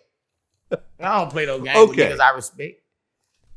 There we go. I'm gonna hook y'all up to get over this bullshit, because when he said that, and you know something, and this is what he said. This is how cold Crunchy is. They said, you know something, and even though Boosie said he don't fuck with me, I still fuck with him. I'm not gonna say anything bad about him because I like him. Nah, he was talking to somebody else probably who ain't won't make this shit go through. That's Crunchy Black. All them dudes legends to me, All them dudes legends to me, so I would have knocked that shit out ASAP. Man, listen, I was going through the 3 6 Mafia catalog this morning and going through like the Project Pat songs. I didn't realize how much of their songs have been remade by rappers these days. Like, motherfuckers will just straight take their shit and redo them. Like, A$AP Ferg has a whole song that's basically a Project Pat song. And I'm sure Project Pat got his money and everything else like that. But, like, there's so many, or like Block Boy JB, that song with Drake. Drake basically is quoting Project Pat in his verse. You know what I'm saying? Like, fucking, They were big influencers in the South region. Oh, yeah. Because Memphis is a different tone than Atlanta. Memphis is It's dark. it's a whole these different type of niggas. And the closer it was to us, that made us we felt that shit. So, we always looked at them like they was big dogs coming up. We always looked at them like they was big dogs. Like we looked at Pimp C and UGK, that's how we looked at, me and Webby looked at them. There you go. So there's going to be a Crunchy Black and Boosie song at some point. As soon as they send it, I'm going to kill it. As soon as they send it. I'll tell you what. I'm going to have Crunchy send it to me, and then I'm going to send it to you. Yeah, send it, so I'm going to knock it out. Right. So there won't be anyone saying some old fuck shit like that. Yeah. Because you know what I'm saying? Because I know both of y'all personally. Both of y'all are regular guests on my show. So there won't be any sort of miscommunication. If I tell him that Boosie said something, I'll show him the damn text message. Right. You know what I mean? There you go. I love it. I love when shit comes together like this. So since last time you lost your main Instagram page, you're now instead of what was the original page name? Official Boosie IG. And the new one is? Boosie, new IG. Right. I remember you were offering Mark Zuckerberg $100,000 to give your page back. Yeah. That's like offering you 25 cents. That's like offering me a penny. You were calling him Mark Zuckerberger. You didn't get his name quite right. And that shit done backfired, bro. And he made some of my business ventures go down. So I'm suing now. I'm filing a lawsuit against him now. What do you mean? What did he do to make your business ventures go down? He stopped me off Instagram. He didn't put me back on Instagram. Okay. And that's affecting my business. Okay. And I got over 200,000 people writing statements who have done way worse things than I put on my Instagram. Now I got porn stars, I got all people who done way worse things than my Instagram, and their Instagram has been given to them, taken back and given to them over and over. This is my first time my Instagram ever been taken from me. So you can give other 2 million people their Instagram back for derogatory things they did, and I didn't do nothing but post a girl with an emoji over her. This is discrimination. Something is wrong. Somebody must be mad because I said their name wrong and they're trying to chastise me. I started my Boosie new IG. Soon as I started and put on Shade Room, my live stops. I can't go live on my new page. At all. Still. At all. I can't go live. You know, so you know, and my black people are starting to tell me that Boosie, this man is a racist. He knows you affects the black community and make them smile every morning. Why he's not giving you your page back when he gives all these people their page back? He might be trying to stop us from smiling. So I think I gotta put that in the thing too, man. You're going too far, man. You're going too far, man. You know, I had 10 million followers. You know, you're fucking up my income. I have to feed my kids. You know, not that they're not gonna get feed anyway, but I'm just saying, you know, like you're showing discrimination. You know, like you're showing discrimination. And I got black and white where my business practices that was doing this are doing this. You know? So, you know, and I'm not suing him for $300 billion, the money he has. I'm only suing him for $20 million. It's not a. That's it. It's not a. It's what has affected me in this time. Hey man, do your thing. Do your thing. Speaking about money and people trying to get it, what do you think about Dr. Dre's ex-wife wanting $2 million a month in alimony? You know what I think about it. Don't make me viral, Vlad. Don't make me viral. Don't make me viral, bro. She needs $1 million a month in just entertainment money. She needs, I think, like $200,000 a month for clothing. The breakdown was wicked. She an angry woman. I think something happened between those two. For her to be that angry and that vengeful, because look, that man is worth, I don't know. Let's take a look. Dr. Dre net worth. Okay, here we go. He's worth $800 million. Okay?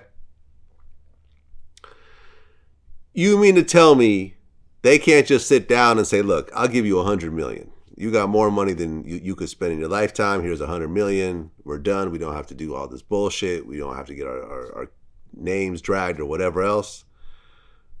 Damn near any human being is just going to take that. I think something happened. Like, he had some kids outside the relationship. He gave her a disease. Maybe he beat her ass real bad. Something happened to the point where she's like, nah, fuck it. I'm going to go to court and take you for every penny I could get you for. Hell hath no fury than a woman scorned. It make you scared to marry. You know, divorce is at an all-time high since this corona. Oh, yeah. Divorce is at an all-time high since this corona. It's because jobs was saving people married. And kids going to school, that was saving people married. Now you got to get around somebody and see their ass all day. You can't talk about what you were talking on the phone when your husband was at work. You can't shoot with your friends. You know what I'm saying? Your kids running around here all bad, cock blocking, running in the room. You can't fuck. You know what I'm saying? All this shit going at a job every day was saving the marriage. When you come home and you thirsty for your wife or something. Now you seeing all day. Bitch bad built. You looking at her. You tired of sitting in bad Bill Big Rock, dude. You know what I'm saying? That get off your mind when you're at work. Then you gotta come, but you seeing her all day. It ain't gonna go right, bro. You know what I'm saying? This corona shit is the truth in a million ways. It's breaking up homes. It's breaking up homes. Well, Future's newest baby mother took him to court. She wanted $53,000 a month. She got $3,200. Nigga, Future, the truth. Yeah, but what can a child want more than $3,200 a month? Right. Like I don't be understanding these mothers, and I'm not just saying that because, you know, I'm in a situations too, but I don't see what you can do with $53,000 a month for a child. I just don't see that. I just don't see that. That's when everything go wrong, when people forget the name of the word. Child support. If anything doesn't go on that child, you swindle that child. That is not, it's called another support. If 60%, 30% of that, 40% of that, 60% of that going to you, it's no longer called child support. It's mother support. Alimony, right. And you're not married, so you and don't you're get not it. married. Yep. Because $32,000 a month is the equivalent of $38,400 a year. That's an amount of money that means you have to go get a job. That's not sit at home and just take care of the baby money. Right. That is supplemental income to what you have to make on your own. That take care of all your baby needs. Exactly. You know, it's a baby. Like, you know, I'm glad I'm in a good position with my baby mothers. I ain't been having no problem. You know, you had some issues last time. One had filed on me. But you know, I ain't paying that much child support. I'm paying about all my baby mamas, I'm paying like $10,000 a month for all my kids. And they well taken care of. Right. Plus, I'm sure you do some extra shit. They come over. I do and too. everything I else do like that. everything extra. Right. Anything you can say, it's done. I'm as a father, I was raised to be I saw fathers in my hood. The daddy supposed to be the provider of that household. And I'm gonna lace my kids, bro, because I'm really living my life through my kids, supporting them as being in my daddy body. If it can make sense, because I'm doing all the things that I would want my daddy would have did for me when I was a kid. So I might see something, I might see a car and think like, oh man, when I was little, I wanted that car, you know? And that makes me want to get stuff for my kids. I don't know if I'm making sense, but I'm making sense to me. It's like me living through what I wanted, and it makes me shower them. Well, in this child support case that's still ongoing, Future claims that he lives in a 2-bedroom house. He doesn't own any jewelry, and he hasn't been making any money off music because of the pandemic. He gotta show something, shit. He gotta show something. You gotta show what the 2-bedroom house. All this time, I thought Future had all this jewelry on, and apparently it's all borrowed from other people. He's actually broke. And, you know, he lives in a tiny house. Man, who? Future must don't have, I don't know. I guess he got all this. If he proved that to a judge, that means he has all his assets in other people's name or as companies and things like that she can't get and that's protected. But you gotta have something in your own name besides a 2-bedroom house.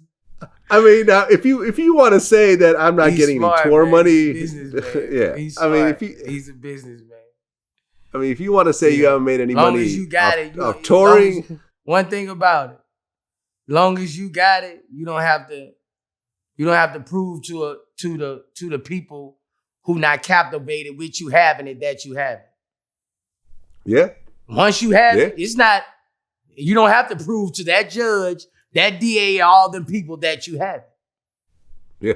You know, so. Yeah, I agree. Well, recently we had Adrian Broner on our show, and he ended up going to jail because, it's kind of a bigger story. I'll kind of break it down. He in jail? Well, he was. I think he's out right now. Oh. But what had happened was, and he told us the story in my interview with him. He was in Vegas at Dre's nightclub, I think, and he had like a duffel bag, filled with cash. There was like, I don't know, 100,000 in there or something. And one of the waitresses had grabbed the bag to move it to make room for her drinks or something else. And when he saw someone grabbing the bag, he kind of like grabbed her arm. Was like, "Hey, where are you going?"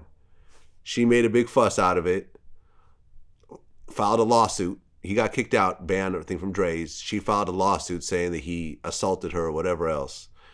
And whether he just didn't go to court or whether he just didn't take it all that seriously, he ended up getting a civil case of $800,000. Listen, I got a book bag, right? I had a book bag on.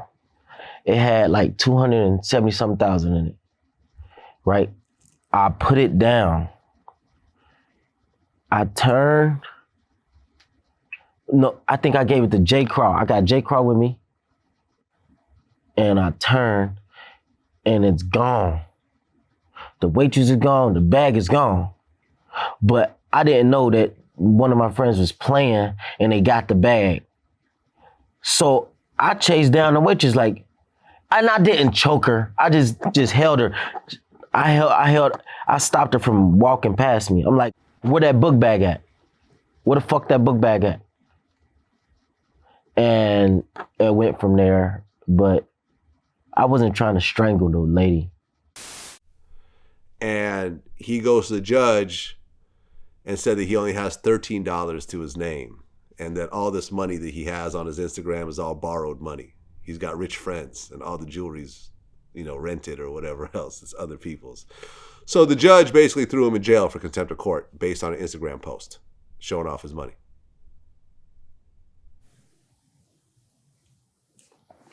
I hope he ain't got no $13 to.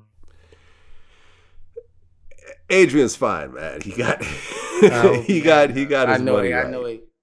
Nigga AB be fucking it up in the club. Like when I see that nigga fuck it up. Like I know that, bro. Nah, hell no. Yeah, no, he's fine financially. He's okay. He just doesn't want to pay it, as he shouldn't. But once you get that civil judgment against you, you can't really get out of it unless you just stop making money. AB need to get his ass in that ring. He need to. Yeah. When I first came out, when they put me on AB and I saw how cocky this nigga was, I feel it. I liked it. I like AB, bro. I won't see him fight, bro. I won't see him take that shit serious. I don't like him partying and all that shit. Yeah, no, he needs to get back in the ring. He's a top-notch fighter. Right. But you're a street nigga before you're a fighter, and that be fucking with a lot of people. Once you're a street nigga, you're a forever street nigga. You just gotta try to. Right. I mean, he's still trying to be a rapper, and he's still doing all that shit, and that's cool. You could do that on the side, but you forget that your real job is in the ring. Yeah, that's your calling. That's what God called. That's your calling. Yeah. Exactly. Because for example, I just interviewed Larry Holmes, one of the great heavyweights, and Larry Holmes is rich. He took all his millions. He took it all back to his hometown, Easton, Pennsylvania. He's got a statue. He's got his own street. He bought a bunch of buildings, which he ended up selling at a big profit. He employed like 200 people in his house. In his town. He got a huge mansion. He's got an indoor pool and an outdoor pool. Like, you actually employed more than 200 people in your hometown from your businesses.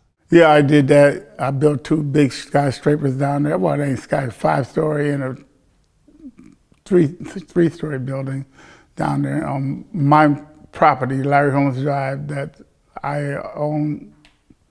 I don't own it no more. I just had buildings on there, But I just did it because I wanted something to show for what I did, how hard I worked. And that's what I put down there. So you go down there, it's a statue of me, good looking me, and that makes me happy. He's good. That's the shit that I like to see. You know, athletes that turn around and you know, they do what they had to do for the sport, but they get to live out the rest of their lives in luxury. That's what I want to see. Well, you want to start a petition to free Bill Cosby. Right. Think it's going to work? I ain't like that picture I saw. Wait, he looked bad. That really pissed me off, bro. You know.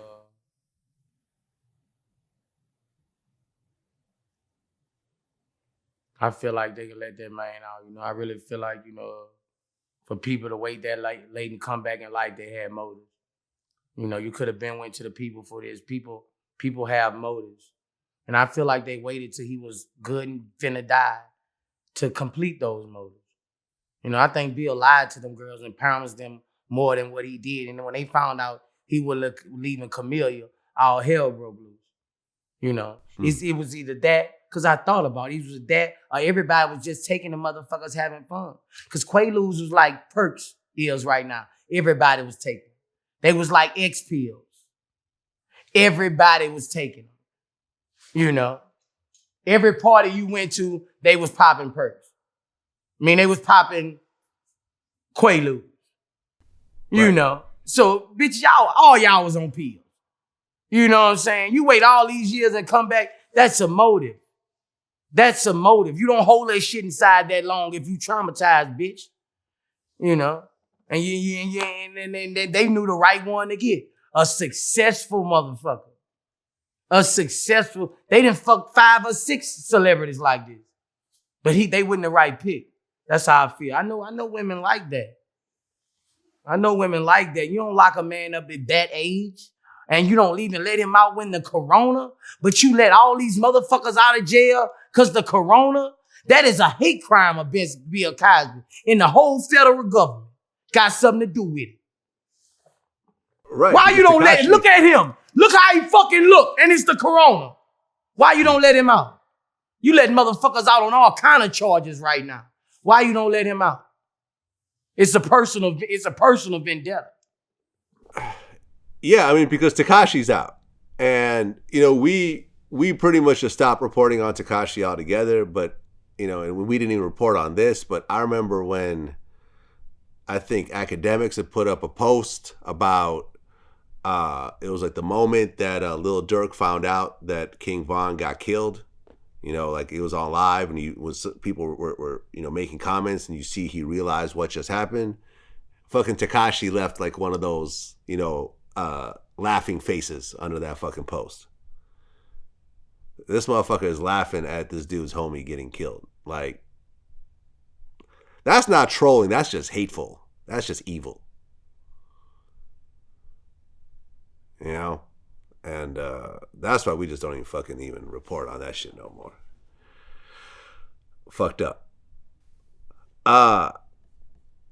You know, and R. Kelly's still in jail, and since last time we talked, he ended up getting stabbed with like a pen. You heard about that? Yeah. I talked to his lawyer. Oh, really? Yeah. What does lawyer say? We were just chopping it up about a few things. I don't really want to discuss it, but Okay, we fair were enough. just chopping it up. I mean, just think. A year or so ago, R. Kelly was living his best life. He had women. He had doing shows. He had furs. He had different houses and apartments. And now he getting stabbed with a fucking pen. And he said, I think one of the interesting parts in that thing, I guess his lawyer said, and everyone just sat around and nobody helped him. And everyone's like, what the fuck you think happens in prison?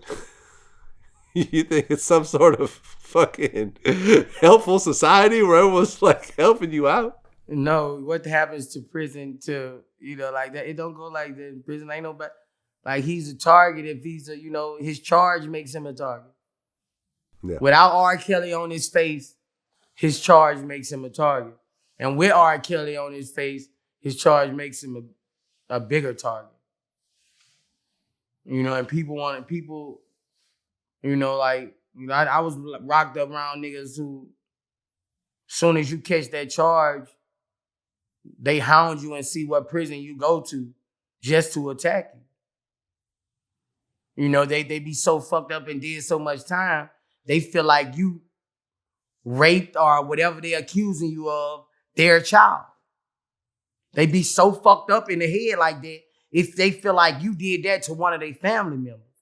That's how they get attacked. They hate people who are labeled rapists. Right. I remember when I interviewed Bosco 100. Kelly's not safe in there, man. No. I remember At when all. I interviewed Bosco 100, and he said that he would beat up pedophiles in prison. That was just one of the things he would do.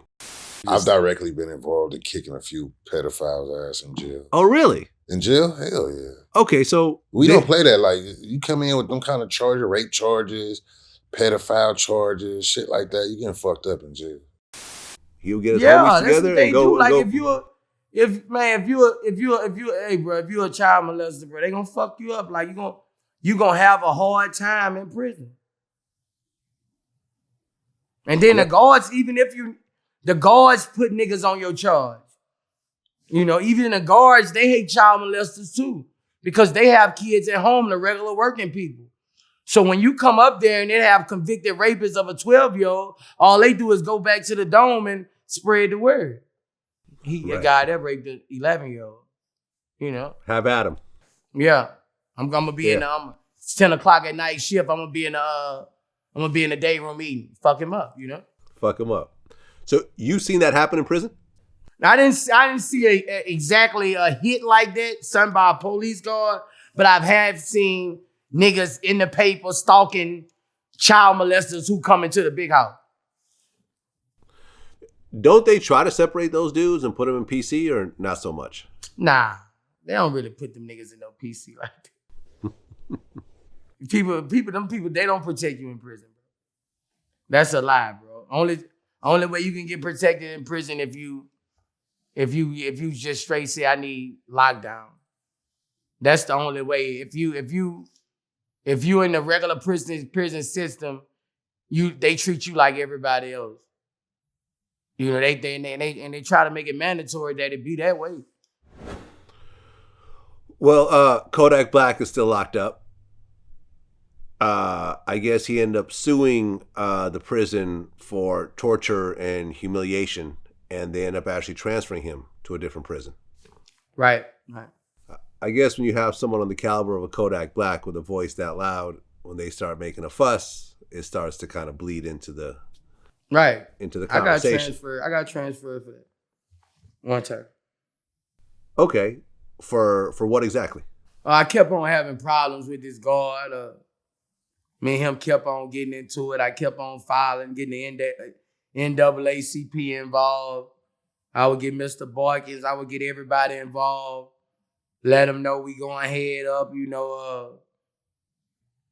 And once you cause too much of ruckus, you know, they'll get you away from that prison, especially if it's bad publicity on that prison. Right, because Kodak Black has had some problems in prison, you know. But at the point that you actually file paperwork against a specific guard, you could do that. Yeah. Okay, but doesn't that in turn kind of put your life in danger? Because now it's like, okay, now we got real beef. Or is it kind of like, okay, now the guard gets scared because now he's on papers? Once you file your ARP on them, they most likely, after a little minute, they're going to separate y'all. Y'all ain't gonna, once it get filed into the court, he'll have about 5-6 more days before he gets separated till they get it and reading it and y'all get separated. But until then, y'all gonna go head up.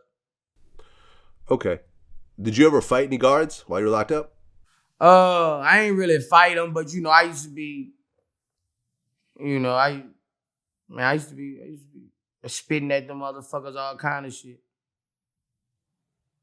You know, whatever, bro. Like, you know, once I used to, bro, like, you know, once you going on lockdown, it ain't much you can do no way. So once I going on lockdown,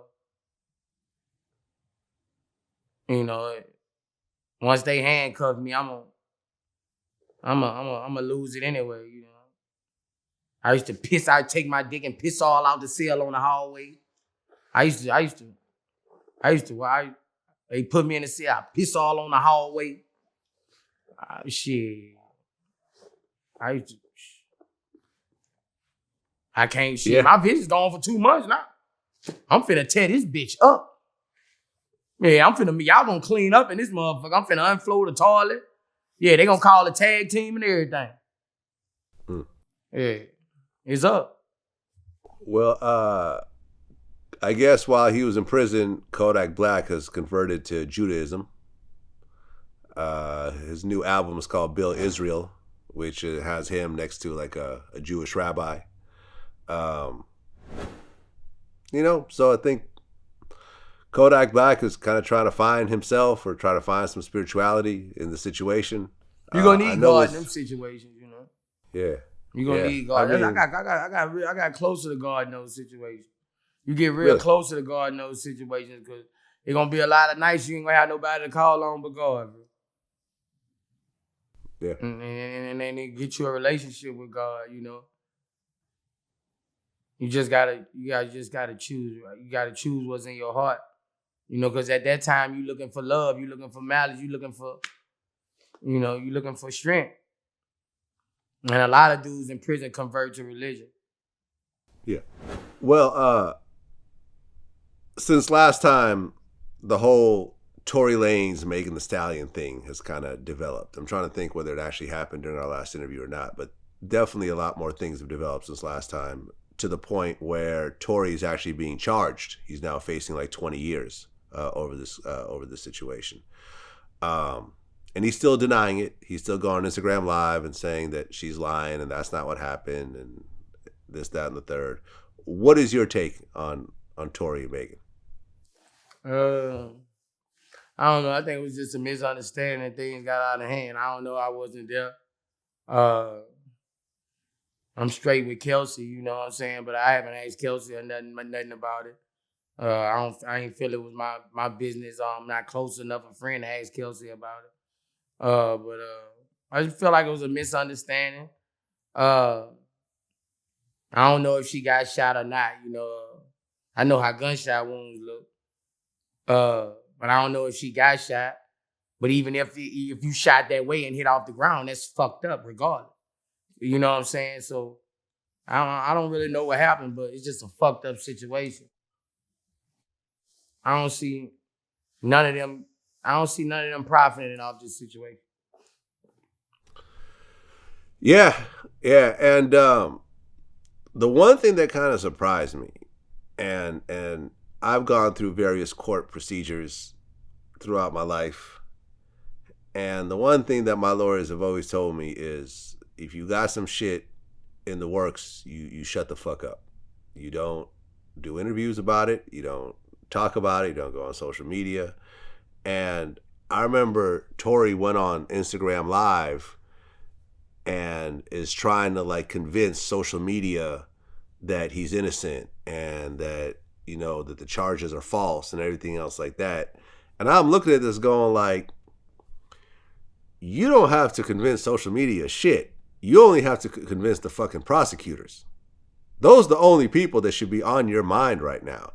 Because whatever you say on this Instagram Live, you could potentially say the wrong word. Or not even the wrong word. Because I remember when I was in this one court case I had, and I remember the judge, I always remember this, the judge said, when he's talking to the jury, he said, when the person's on the stand, don't just listen to what they say, but how they say it. Keep that in mind. So by Tory talking about this situation, that's now an exhibit in this case. You know, she talked about it on Instagram Live as well, but she's not being charged with anything, so it doesn't matter. He's trying to prove that she's not telling the truth, but he's not he don't have an issue with her legally. He has an issue with the prosecutor. There's no civil suit or nothing else like that. So it's just crazy to me how these guys will sit there and risk whatever future they got just so social media might like them a little more. I don't be understanding that. Yeah. I don't be understanding that, bro. A lot of people, they ain't never been in crimes though, Vlad, so they never had that experience to know no better. You can't tell a person be looking out for a frisbee if a frisbee never hit them in the head. So, no, I'm serious. My uncle used to tell me that. Yeah, you can't tell a person be looking out for those frisbee, they ain't never hit them in the head. They don't know what the frisbee go. They don't know what to fucking do. So a lot of people be doing that, bro, with just social media. But you know, like, they gonna come back to you. When I had my murder cases, bro, like, they had a whole day and a half of playing nothing but my music of me talking about murder. Right. Word for word, dot for dot, all day. The whole, every song I said about murders or names of affiliates I hang with or things like that, that was part of the evidence against me. You know, so they build cases off that shit, bro. They try to build cases. It's just we just be hoping that the judicial system judge it the right way and go by evidence and not music. You know, that's what we as artists be hoping. And like it's supposed to do. It should be on evidence as far as physical and things like that before you take somebody's life for saying something on a song. Cause freedom of speech is a law. I just interviewed NBA OG3, YoungBoy's older brother. Very, very cool dude, by the way. I really liked this young guy a lot, man. You could tell that this is like the mature guy in that, you know, in that camp. Because even afterwards, man, when the cameras were off and I was just telling him about like just various things that I've seen and experienced in this music game and how people, whatever, like he was just really just listening and paying attention and was like soaking it all in.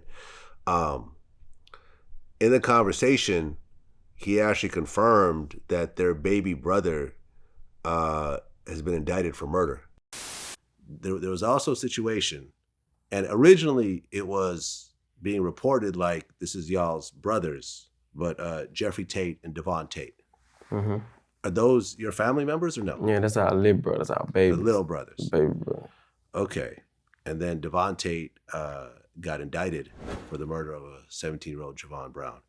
Once again, I'm assuming this is an open situation, so I'm not going to speak on it at all. But how are you feeling about this whole thing? That's your little brother. I mean, that's our baby brother. It's like he was on a school bus. It wasn't like this. They was getting out of school, so nobody did nothing. They was just around. Yeah. You know what I'm saying? They was getting out of school, but. Do you know about that whole situation? Who? YoungBoy brother? Yeah. I don't be really knowing who his baby brother. A lot of them do be saying they his brothers. No, it's an actual. No, he confirmed it.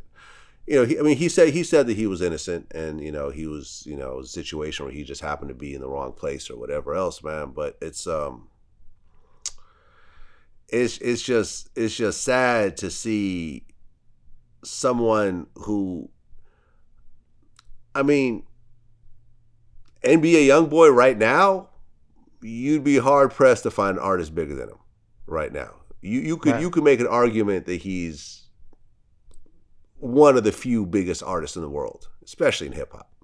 Right. And on the street side, in terms of street artists, he may be the biggest one. You know what I mean? Drake is bigger than him as a pop artist, but in terms of a street artist, NBA YoungBoy right now,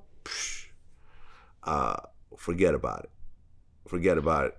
I think, OG3 mentioned they get $250,000 a show right now. And he deserves it. But we went down the laundry list of how much shit that he's been involved in. I mean, you see the most recently when he got arrested and there's all those guns that were confiscated and shit like that. Like, he just always gets into some shit constantly. And we even talked about how they have 100 security guards. They have a whole menu of security guards whenever he wants to go out, but he'll just go out with no security and he'll go to the mall and then some bullshit will occur. Do you ever sit down with him and say, yo, listen, we need to get better security. You need to not go out by yourself. We need to not go to malls. We need to, when we do shows, you need to be farther back so motherfuckers can't, throw a bottle at you or just do shit, because it seems like he snaps easy. Every time, like I said, well, go back to the first thing you said. Every time we accomplish something, it's just like, I always pull him to the side and be like, man, look, man, we wouldn't even be right here. Like, how you feeling? You know what I'm saying? I asked him after he accomplished something, like, how you feeling? Because he know we wouldn't be right here. You know what I'm saying? If it wasn't from how we started. So it's just like, I always ask him how he feeling, and, he'll give me a good answer. But on the other note, it's just like, we didn't got 10 security. I got 10, I got however many, whatever you want. I got whatever layout, whatever menu. I got a menu. So whatever you want, order, like, it's just like, it's all there. So it's not like if you're going to get 100 security, you're going to get 50. It's just like, he might not want nothing. Well, that's what I'm saying. It seems like he could have 100 security and he'll just grab his girl and go down to the mall by himself, and then a bunch of dudes will talk shit, and then he'll react, and then now you're on Instagram. It's just in him. It's just in him. He ain't gonna let nobody play with him. That's just how he feel. Ain't nobody gonna play with him. Do you guys still have that mixtape coming out? I just got it in the tuck right now.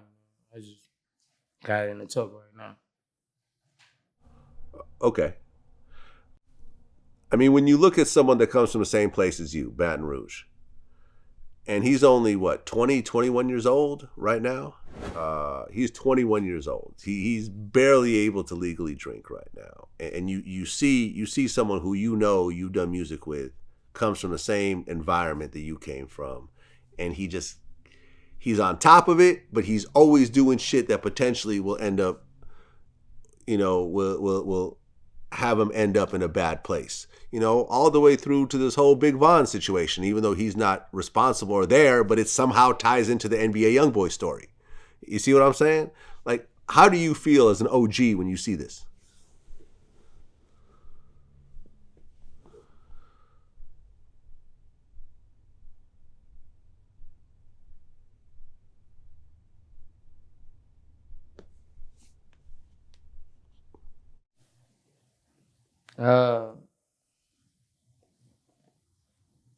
I just wish him the best, bro.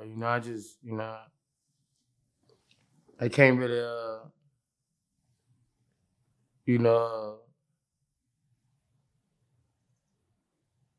once you're a boss, another boss can't really talk to a boss and get through to him because you so locked in as a boss. As bosses, other bosses can't really get through to us.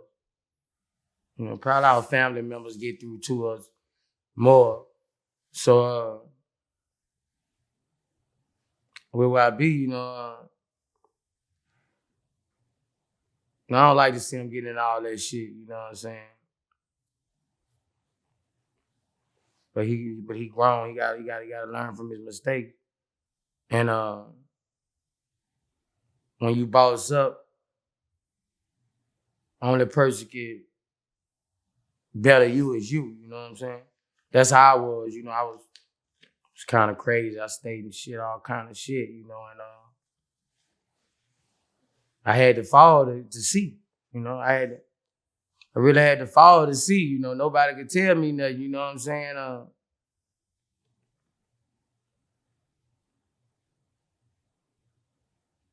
I just kept on having bad karma, and that what was happening to me. I just kept having bad karma, Blade.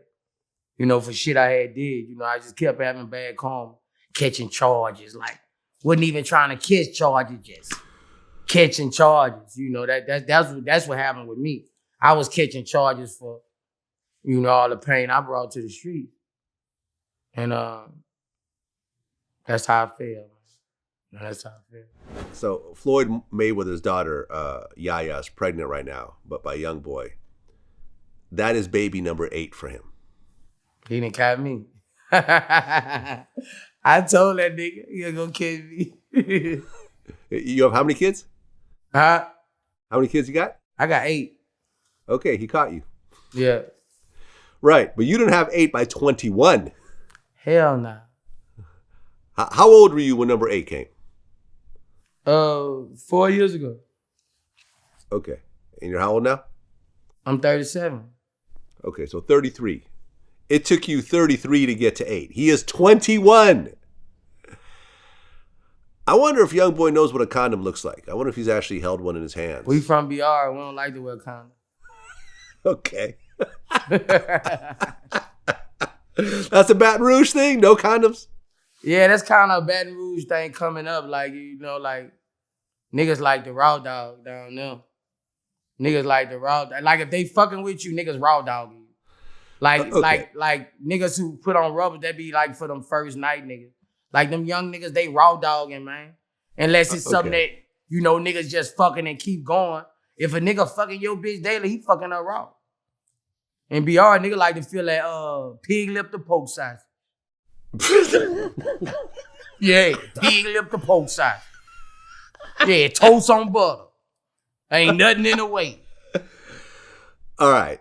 Well, let me just make it clear. Everyone likes the raw dog. Everybody. No man likes condoms. I've never met a man that said, I prefer condoms over raw sex. That just does not exist. BR is a whole nother level, though. I guess. Yeah.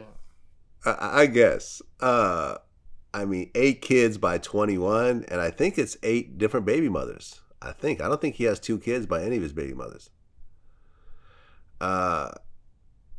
He's on a hell of a roll. Yeah, like I tell him, like I tell everybody else, like I tell all the young niggas, stay dangerous.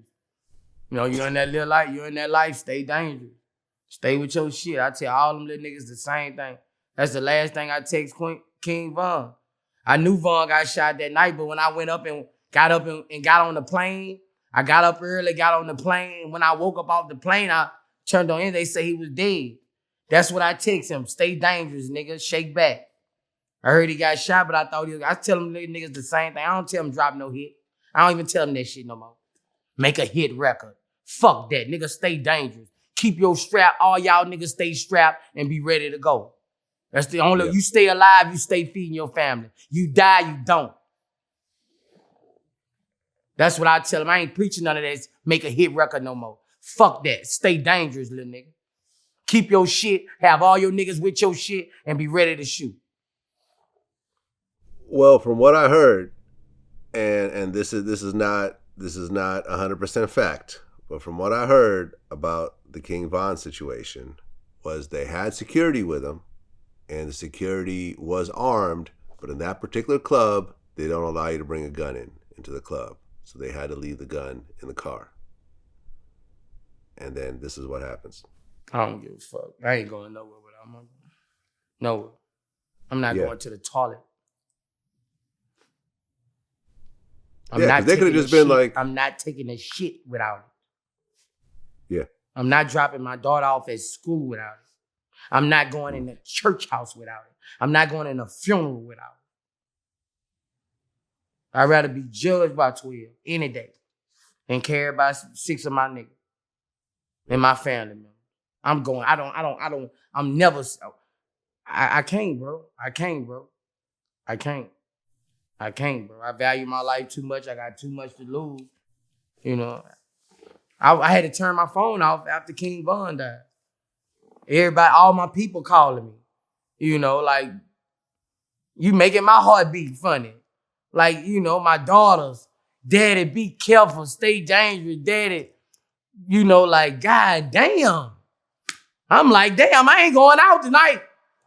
Fuck that, I'm staying home for a few nights. Everybody like, Damn, that shit be crazy when an artist get killed, bro. That shit, all your people just be worried about you and shit, bro. It be like, it's crazy. Well, at the start of our interview, I put up an Instagram post. I said, what should I ask Boosie in our next interview? And the one thing that I'm seeing in the timeline a lot is whatever your connection is with Fredo Bang and TBG. Can you talk about that? I don't really want to talk about that. You know, I don't really want to talk about that. You know, it ain't nothing serious. I don't talk about Baton Rouge shit. You know, we could talk about some California shit, but I don't talk about Baton Rouge shit like that. You know, it ain't nothing. It ain't no big deal. But I don't discuss no Baton Rouge shit. Fair enough. On to the next question. Because speaking of Baton Rouge, you had posted a picture of your first trap house. Right. My mama sent it to me. Yeah. And I guess you made $70,000 out of that house? Yeah, I made my first $70K in there. Yeah. You actually remember the amount, huh? Yeah. I put it in a Reebok shoebox. I used to have it in a Reebok shoebox.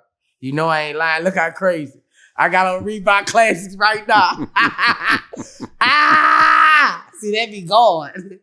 I used to have it in a Reebok shoebox. Ask my old girl Nita. We ain't had nothing but a 1-bedroom in the kitchen. Oh yeah, that house looks fucked up.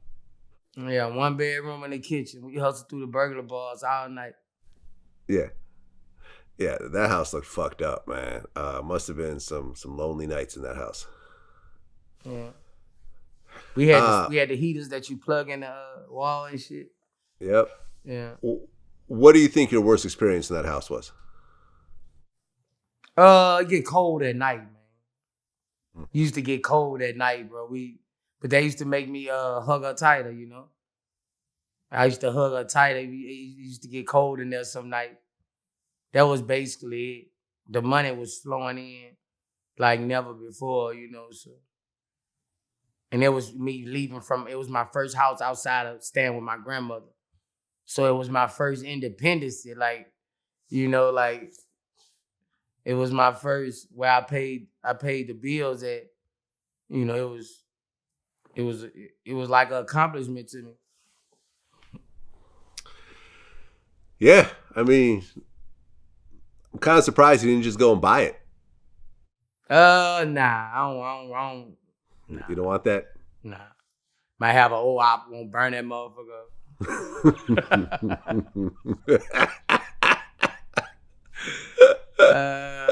But she put me in my feelings when she sent me. I say, Mom, I'm finna post this now. Yeah. Since our last interview, FBG Duck got killed. Yep.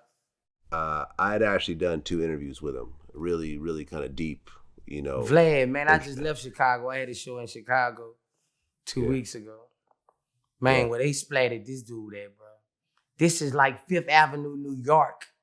Rodeo Drive of Chicago. Bro, like, I was like, because we riding with the driver, he like, that's where they killed FBG Duck at. Like, they sprayed this nigga like in Bourbon Street, New Orleans.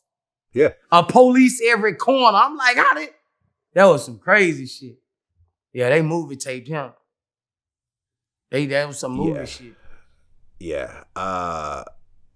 You know, and I remember in our interview, because everyone kept tagging me with this video, he had already been shot twice in Chicago. And I'm like, why don't you move? And he gave me a laundry list of reasons why he's not going to move. Like I said, you put yourself in somewhere you don't want to be, then you got to be ready for what's coming. You feel me? I was just in the wrong place. I wasn't supposed to be there. I knew I wasn't supposed to be there. You feel me? But the second time I got shot, I was leaving the liquor store. You know, motherfucker followed me. I ain't see it coming. You feel me? Motherfucker got up on me. I'm just glad they ain't killed me. You feel me? Motherfucker shot me in the leg. Hey, went to the hospital, got it wrapped up, went to the party. Okay, but it's still Chicago both times, right? Yeah, still in Chicago both times.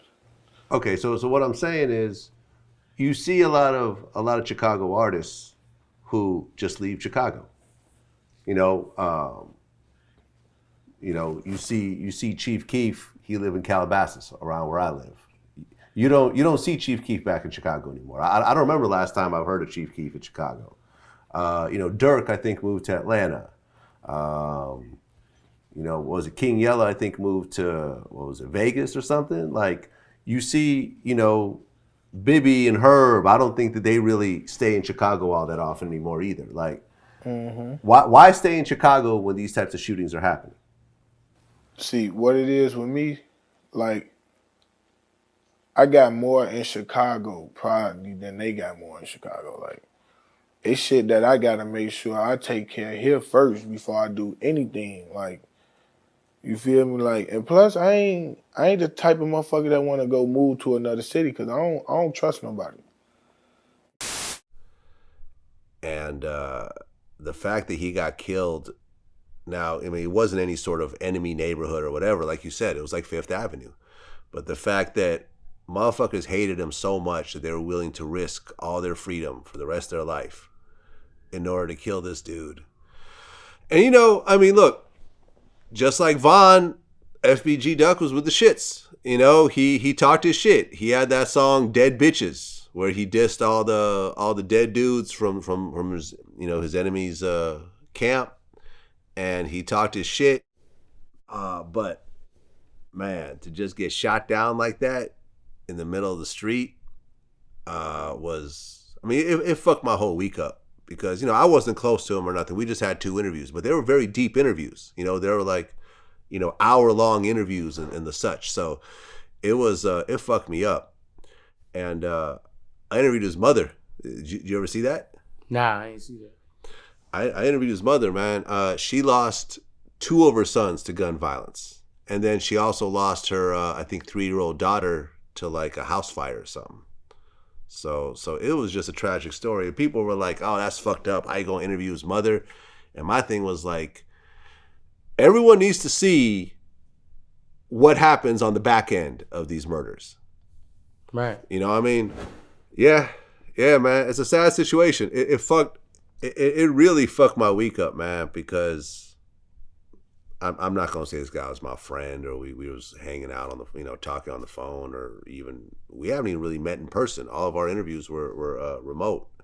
But at that time, before Big Von got killed, this was the most famous Chicago rapper who ever got killed.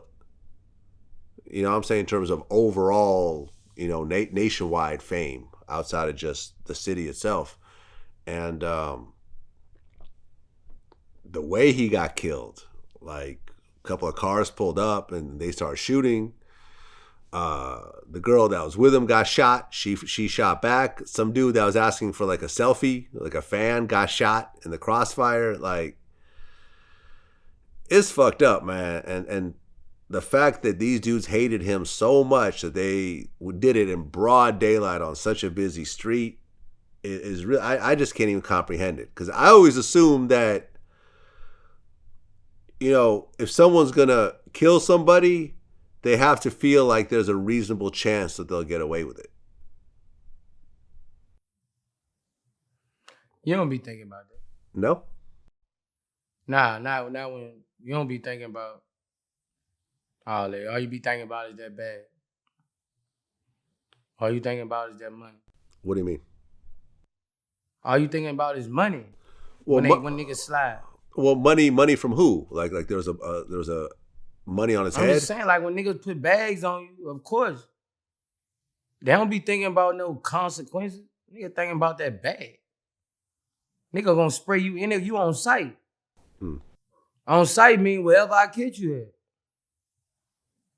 When it's on site, like, especially if that bag bigger than 20, they gonna on site you.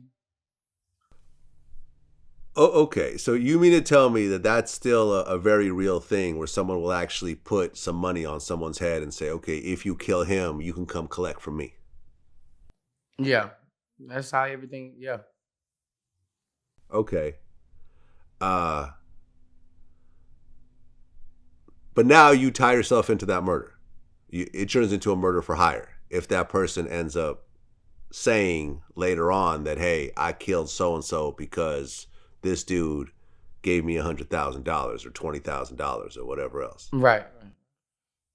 But most of the time, But- it's ways for dudes to get in too, Cause once nigga put a bag on your head, it's just out there. It's not just in your crew. That bag ain't just for your crew. Without naming any names, years, situations, or whatever, what's a typical amount of money that someone puts on someone's head? It depends on how, it depends on who it is. It all depends on who it is. On average, like what's an amount of money that you've heard people put on someone's head? It depends on how big the fish is. What's the smallest amount you've ever heard? 2 bands, 1,500. 1,500. There are dudes out there that will kill someone for $1,500. Yeah, 2 bands. You can't even go to Louis Vuitton store and buy something nice for that amount of money. Yeah, nigga will blast you for 2,500. 2 bands. What's the most that you've heard? 100 pack. Nigga put 100 pack. Wow. 200. I assumed that was just some Italian mafia type shit. Nah, this street shit. Yeah. You know how many niggas they got in the streets with 100,000? More than you could think of. More than you went to high school with. Now, what happens in a situation where you go and do that and you go to collect and you can't get your money? Which I'm sure happens a lot. I don't think that happens. I don't think that really happens. Really? Nah. Once the job done, I don't think that really happens. I never saw that happen. I never saw that happen where somebody done something they don't collect. Well, now you're dealing with an actual killer who you owe money to.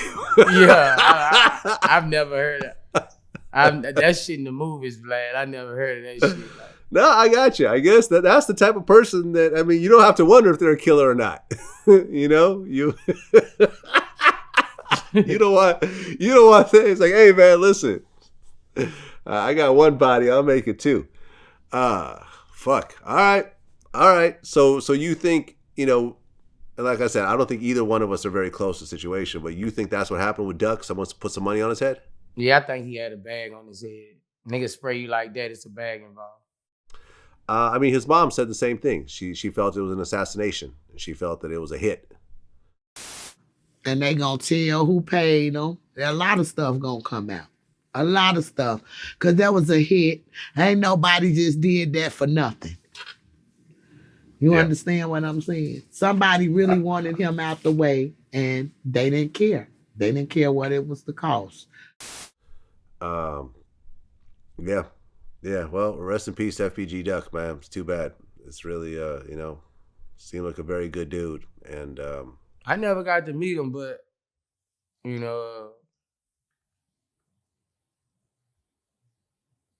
ain't gonna say I kind of jinxed him, but I said he was gonna get killed. What do you mean? My nephew showed me a thing before, like when he put me on FBG Duck, and he showed me a song when he was talking about everybody, like, man, this big nigga be going hard, check him out. And bruh, we in this fucking studio, bruh. I said, man, that nigga from the shot, he dissed all them niggas, they gonna kill him. Man, I said that shit, bro. When that dude died, that shit struck back across my fucking mind, bro. I was like, man, bruh. It made me not even want to talk on shit because I feel like I bring bad luck to shit when I say shit. My nephew, when he came down, the same nephew walked in here and say, Boosie, bro, you said that. I say, what? He said, man, they killed that boy from Chicago and showed me the phone with him laying down. I say, bro. 2 months later, bro. I said, bro.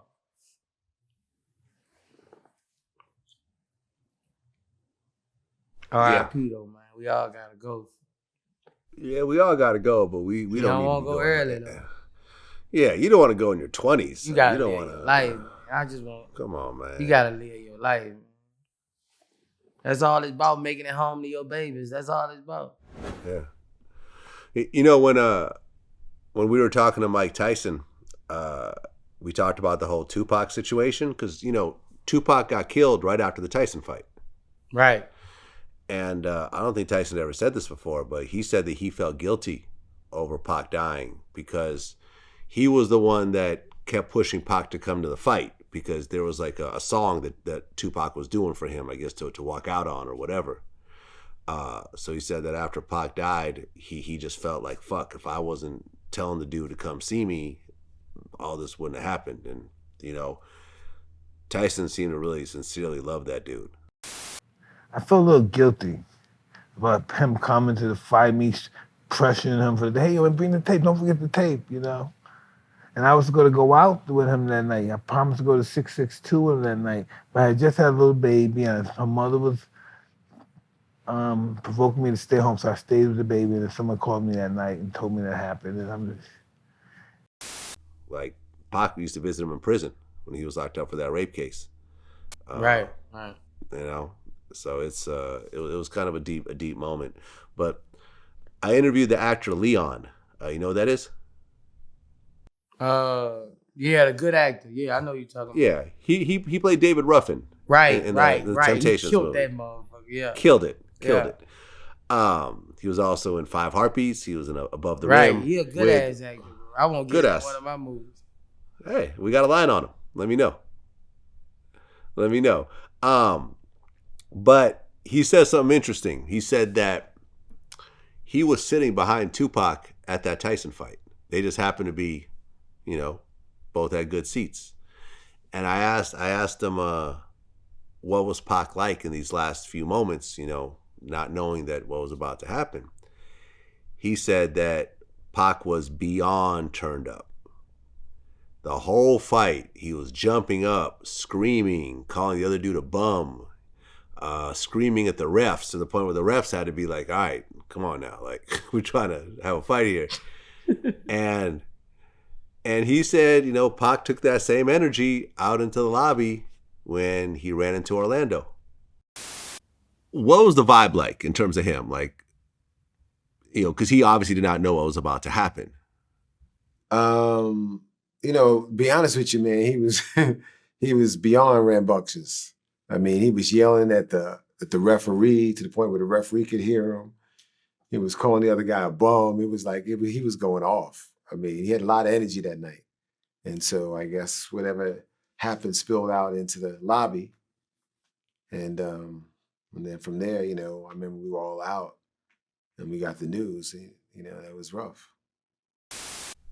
And it just kind of has you thinking, like, you know, because you think about all these different events that came together. It's like, you know how we are as men when we watch a boxing match, especially if we're there. You know, you get hyped up. You feel like you're in the ring whooping some ass.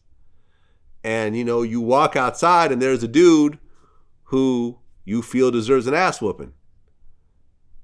And then, you know, that sets off a chain of events that led to his murder maybe an hour later. So you start to think, like, what if Pac never attended that fight? He was just chilling up in his room and he came down and saw the same dude. He probably wouldn't have gone and punched him. Because there was no reason for Tupac to go punch somebody. I mean, think about this. You're with your entourage, right? You're with your security. Would they let you go run and punch someone in the face? Or would they stop you?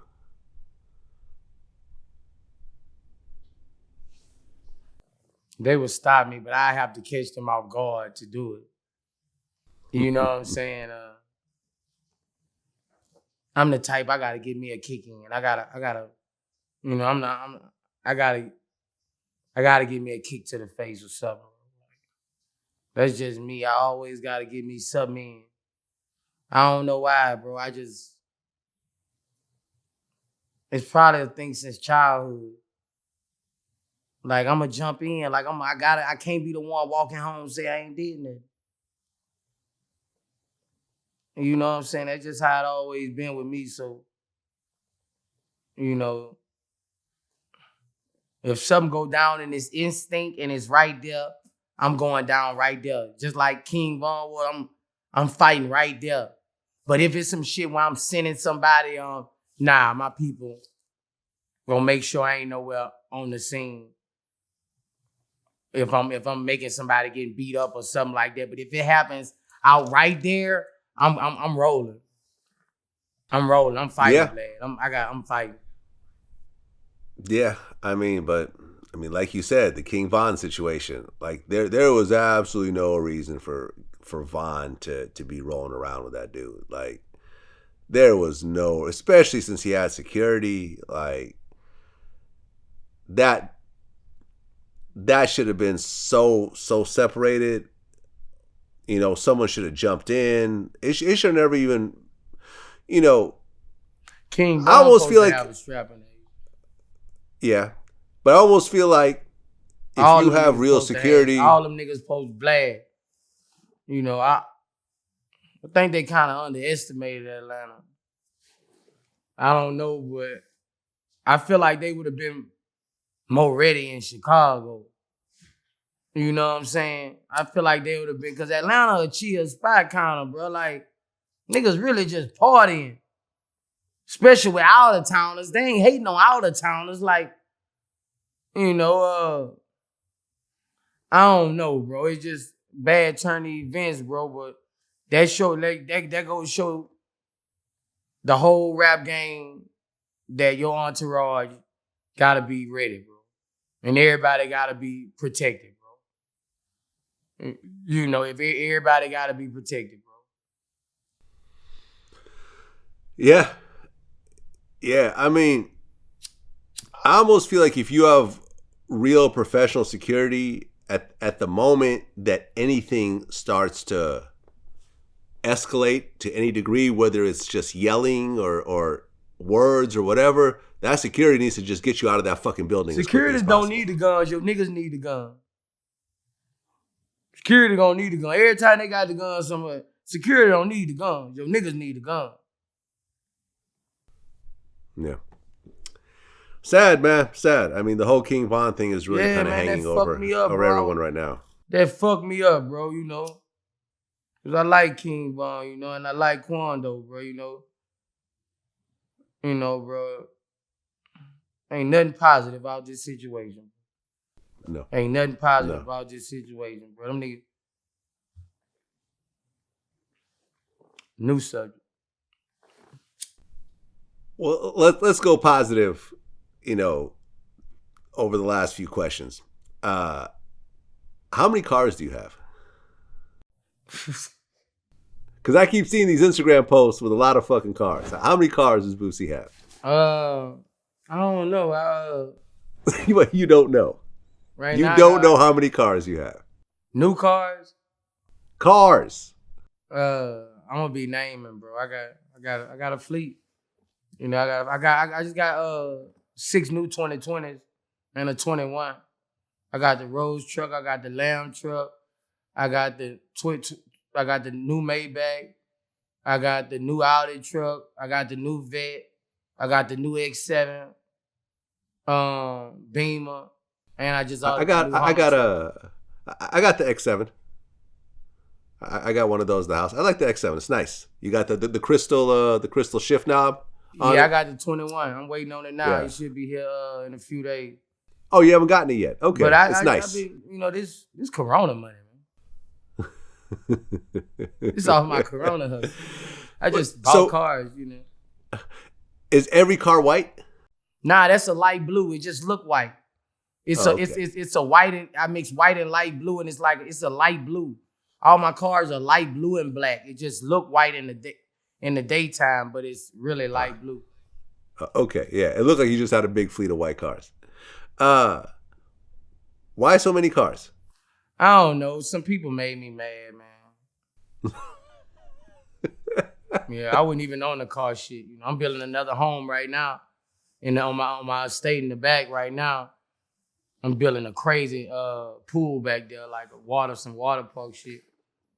But with the cars, people was just coming after me, man. My baby mamas with child support, man. People just So I say, fuck it, man. I'm finna show y'all motherfuckers. Check this out. Y'all won't come for me. Well, check this motherfucking shit out. Yeah.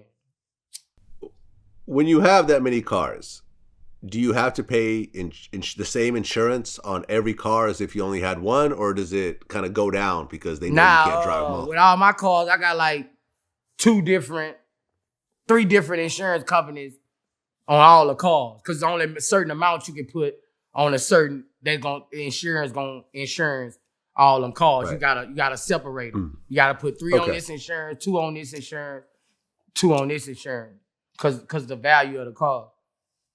Okay. Hey man, inspirational, man. I love it. I've been doing this though. I've been doing this shit with cars. Yeah. It was just time for me to play again. You know?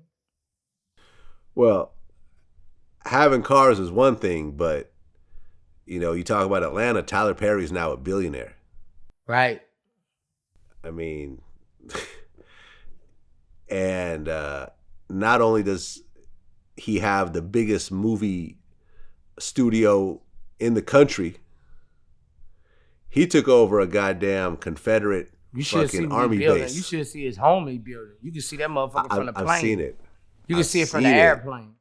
He's got a fucking runway. An airstrip. You got to see it from an airstrip. You can see it from the airplane. See, to me, that's motivation. Yeah, I want to be his friend. Tyler, call me. I'm ready to work. I want to be your friend. I got some movie script ideas. I heard you used to be in New Orleans. Fuck, I want to be your friend. Fuck that. I got a mind too. Well, you know, I remember I interviewed Michael Jai White, that's done a couple of movies with him. And I asked him, I said, what is it about Tyler Perry that really sets him apart from everyone else? And he said, this man works harder than any human being I've ever seen in life. You know, you say he's the hardest working man you've ever met, and you've been around some of the greats. Yeah, there's nobody I've ever seen work harder than Tyler. What do you think, apart from just the hard work ethic, what quality is it in Tyler that allowed him to become a billionaire, self-made? There was a time where I was wondering why he pushed himself so much. Like, that cat would do 3 shows, fly off on the weekend, do live theater shows, and then start the whole process over. As much money as he has, he's got $1 billion. He's got, he owns the masters to his movies. He's got a huge stock portfolio. He owns a piece of BET Plus, this, that, the third. He said that he works constantly. He's shooting every day. He's shooting like 5 TV shows. He's doing this. He's writing scripts. He doesn't use writer rooms. Runway, Vlad. That's why his success is earned. Like, when your success is earned, nobody can take that away from you. Yeah, and that's what I was saying at first, by the effect you have on other people. When he's gone, the effect that he has on other people gonna make him a king and not a shit slob with money. Right. It's about the effect you leave on other people. Right. If you grind harder, you can shine harder because you grind so hard. That's what the only thing I need to work on in life is sleep. Mm-hmm. I need to work on that more than anything. Vlad, I'm grinding, Vlad. Yeah. I really rap hustle. Like, niggas don't rap hustle. I rap. I said in the beginning. Remember, I said in the beginning, you're the hardest working hustler I know, and I know a lot of hustlers. I interview them every day. But I think what people don't realize, like when you don't own a business, this is what you always hear people say. I want to start my own business. I want to build it up and then step away from it and just earn money from it. And I'm like, you will never earn a business. You will never have a successful business. You're always going to be broke with that mentality. Or you're just going to be an employee, which nothing's wrong with that. But this whole idea of I'm going to build a company up and step away from it, it just doesn't work that way. I'm working harder than I ever have, probably ever.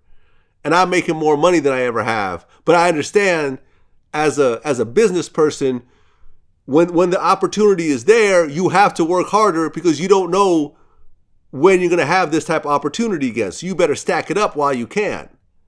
There's no stepping away. I could probably step away if I want to, but then everything will start to kind of decline slowly. Right, because you can't expect others to have the same hustle as you. The same Right. thing I said at first.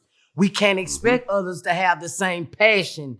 You can't expect others, Tyler Perry can't expect others to wake up and want to write films and work and have that same work ethic as him. When you put that in other people's hands, hey, that's what makes him him. He knows he's not going to fail him. Yeah. As impressive as Tyler Perry's $1 billion net worth is, Jeff Bezos, the owner of, the guy who started Amazon, is the first person to be worth $200 billion. Yeah, man. I just got my noodles on there. We sold out so quick. I'm so grateful for Amazon. Shit, I'm trying to partner with Jeff. I need a job. I need Jeff to make me somewhere. I'm talking to you, Jeff. Look at me, Jeff. Look at me, Jeff. Put me to work, man. I'm what you need, Jeff. We need to talk. I need to be a part of Jeff. Jeff need to sit me down and show me some shit. I can't never be no billionaire if I hang around millionaires. That's what people don't understand. You will never be a thousandaire, never be a millionaire hanging around thousandaires. Yep. A millionaire never be a billionaire hanging around millionaires. Right. That's just how it is, man. You keep those same amount of friends who don't want shit, you will never have shit. And even when you get shit, they gonna bring it back down. Facts. So you gotta separate yourself around people who want it and got it. That's just life. What's your name? I'm on Amazon.com right now. What's the name of the noodles so I can look them up? Rap Snacks noodles. Them bitches sold out. Let's take a look. Here we go.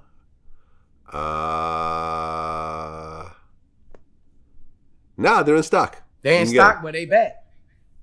Yep. And they're doing great. Icon Rap Noodles, Louisiana Hot, and Spicy Chicken. Boosie baddie. It's $23.96 for a pack of 12. Yeah, man. I can't lie, bro. Like, you can ask the CEO of Rap Snacks, like, I ain't cashed my last 2 Rap Snacks checks. Even in the Corona, because it was so hard in the Corona. I wanted to build my hustle. I wanted to hustle harder. I wanted to hustle harder. I done killed my last 2 Rap Snacks checks and I ain't touched them. Like $155 a piece. I'm thinking about keeping 4, but I don't think I can keep 4. I think I'm finna go. The next one I'm finna, but I've been challenging myself. My sound scan checks, I haven't cashed the last 3, 4 of them.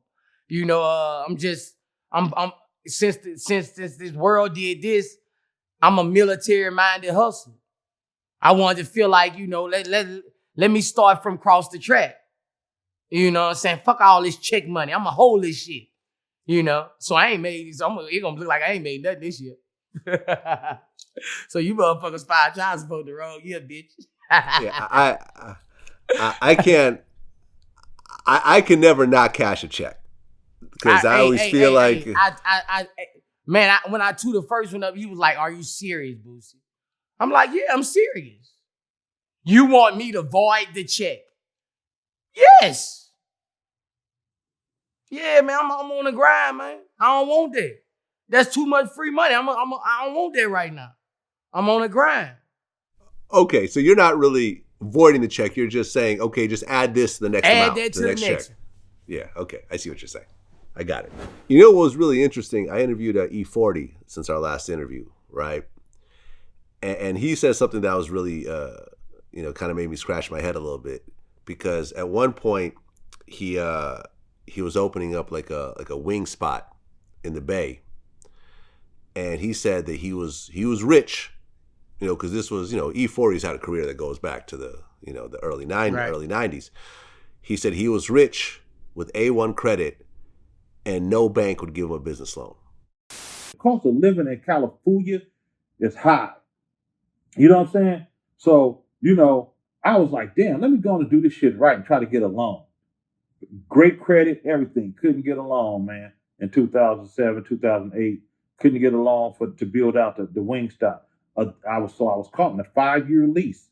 So I got a lawyer to get me out of it. So I just went ahead and I settled and paid a certain amount just to get out of that 5-year lease because I knew I wasn't going to be able to I didn't want to fuck it up. And I didn't know how the economy was going to be. I'm like, man, I might want to just leave it alone right now. Probably tap back in later on or something, a few years later or something.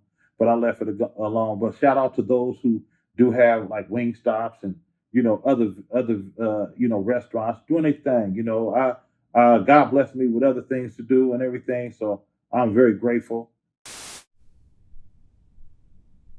Damn. Yeah. He had to come up with that cash himself, and then the business ended up not working out, so he had to just take that loss and just walk away from it. Have you ever gotten business loans, or have you just Nah, I never got a business loan. Yeah, me neither. I never got a business loan. But it just goes to show what happens sometimes. You got this black man who Corona really has fucked all up his... everybody's business, bro. Everybody I know that had a business is dead. Yeah. Only people surviving is the Macy's, the Foot Locker. Everybody who had those, they never thought this would happen. I know people that lost hundreds of thousands who had businesses, walk-in stores, restaurants. That shit is dead. So all those people who didn't go to the stock market and was talking about doing their own businesses and they fit like that. This Corona fucked them up. Yeah. Yeah. Some of my favorite restaurants have gone out of business around here. It's, places I've been going to for years. Ain't too many Golden Corrals open. Yeah. Oh, yeah. They're buffets, right? Yeah. I was pissed off the other day. Yeah. Like, bro, like this shit. I saw Chuck E. Cheese finna be gone. Where the fuck you gonna take your kids? Yeah, they're filing bankruptcy. That's what I heard. That's what I heard, man. I'm just ready for 21 to get. Yeah, I mean, there's a new vaccine that's out. I mean, it's not out yet, but it seemed to be 90% effective. I think once that really gets out there and people start taking it, I think we're gonna get back to normal sometime next year. I know that people because it's opening up now. Those little towns, some of it's open up. I'm doing like 2 shows a week now, Vlad. Right. Well, Atlanta's been open. 2-3 shows a week. I'm booked. Yeah. Yeah, I'm booked. But I mean, from what I understand, maybe it's different from you. But like, for example, the comedians I talk to, they're getting booked, but because of social distancing and the crowds have to be smaller, they're getting paid a lot less. Right. Is that the case for you? That's even with us. I'm getting paid a lot less. I'm taking $30,000, Vlad. I'm taking it for a full performance. I used to get 30 for a walkthrough, man. But that's what they can pay now. And I'm eating them motherfuckers up, Vlad. I'm eating them up. A lot of niggas don't want to break down, but I'm eating them 35s and up. For this nigga, I want that. I'm coming get me. Nigga, me and Moneybag, yo, eating that shit up. Nigga, I got Moneybag, yo, people, Jason, nigga. When they call for Moneybag, tell them slide me in that motherfucker. Yeah, we hustling right now, nigga. You better drop your price, nigga, if you won't get that money. You don't know when this shit gonna open up. Yeah. Yeah. I mean, like us rappers took a hit, bro. Like, man, them back ends was so sweet, bro. For that shit, bro. That shit. I think about rappers who was getting 10 G's, bro. Like, I know they was fucked up because that's they takeoff point. They was getting 10 G's 4 times a weekend, bro. Right. But you know what's actually interesting is I was talking to my jeweler the other day, and I'm like, what's going on in your business? I'm assuming, because this is a jeweler that deals with a lot of rappers. And I'm like, are a lot of rappers like in bad shape because they're not doing shows or anything else like that? And he said, what's interesting is that I think because of all these scams that are happening, motherfuckers, not rappers, but just The regular streets motherfuckers, got more money the than streets, more money than ever. Than ever. They said dudes who usually spend 20,000, 1,500, 200,000. That's what I'm saying. Because everybody's scamming. It's nothing but $100 bills, bro. How you think I'm living like this in the corona? Because I have the streets. And the streets has the money. So all them street niggas who ain't never had money and got money now, they want features. They want videos.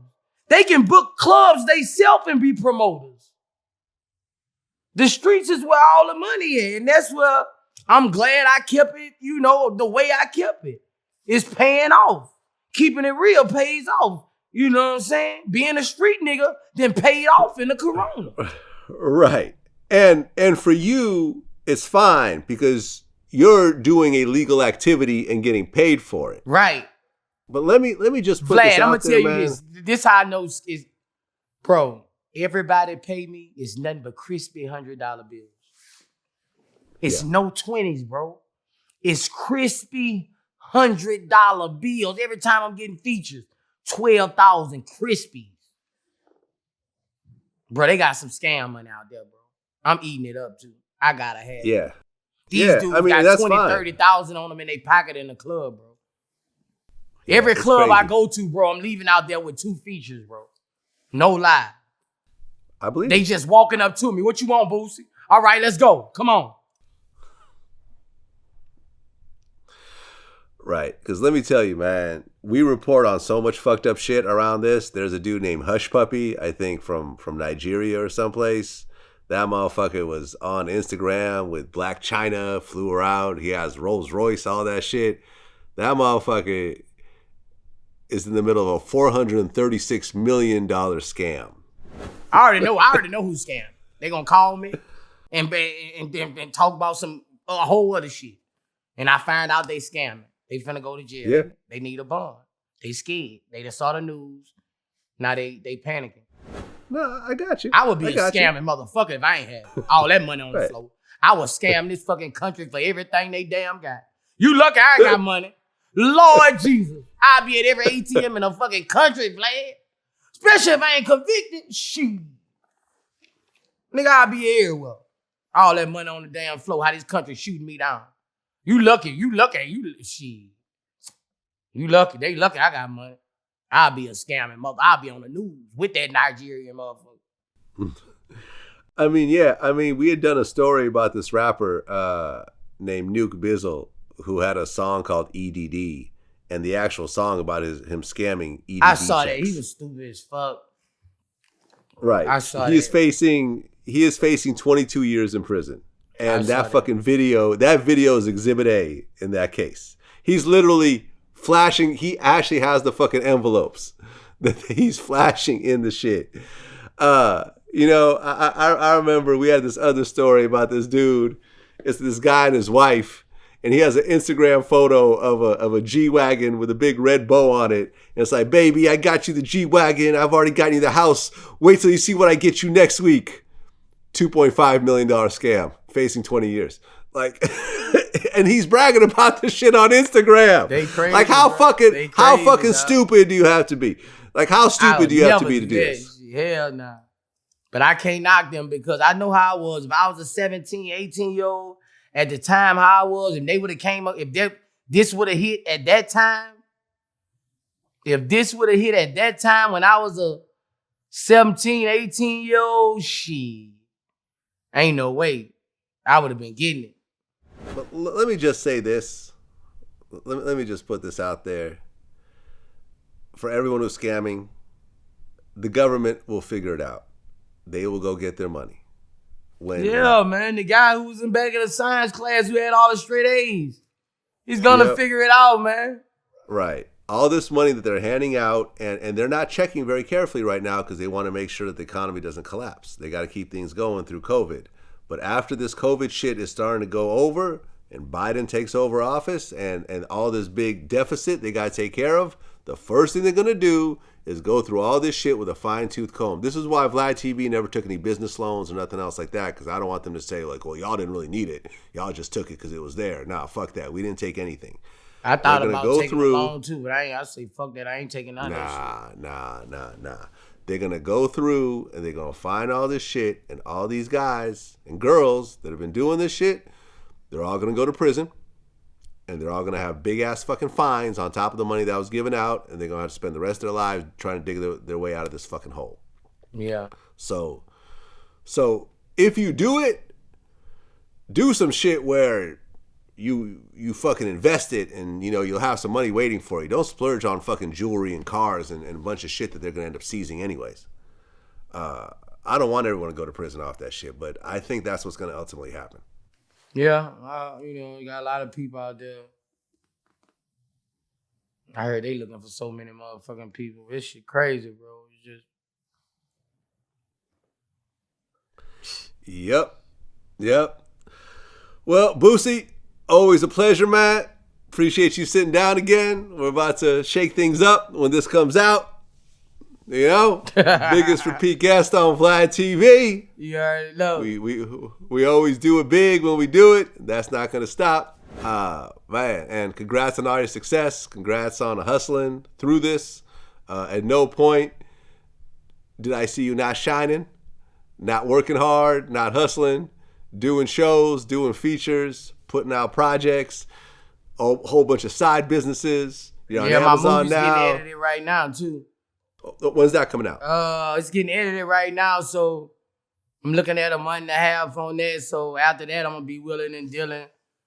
I just got the trailer to a few people who, I got the trailer to Tip. I got the trailer to a couple more people who I feel, could get the right people in motion, get me right. So it's in process, man, and I got a great film. And I'm starting Christmas holidays. I'm shooting my comedy, so I'm in the movie business now. There you go. Can't wait to see it. Until next time, peace.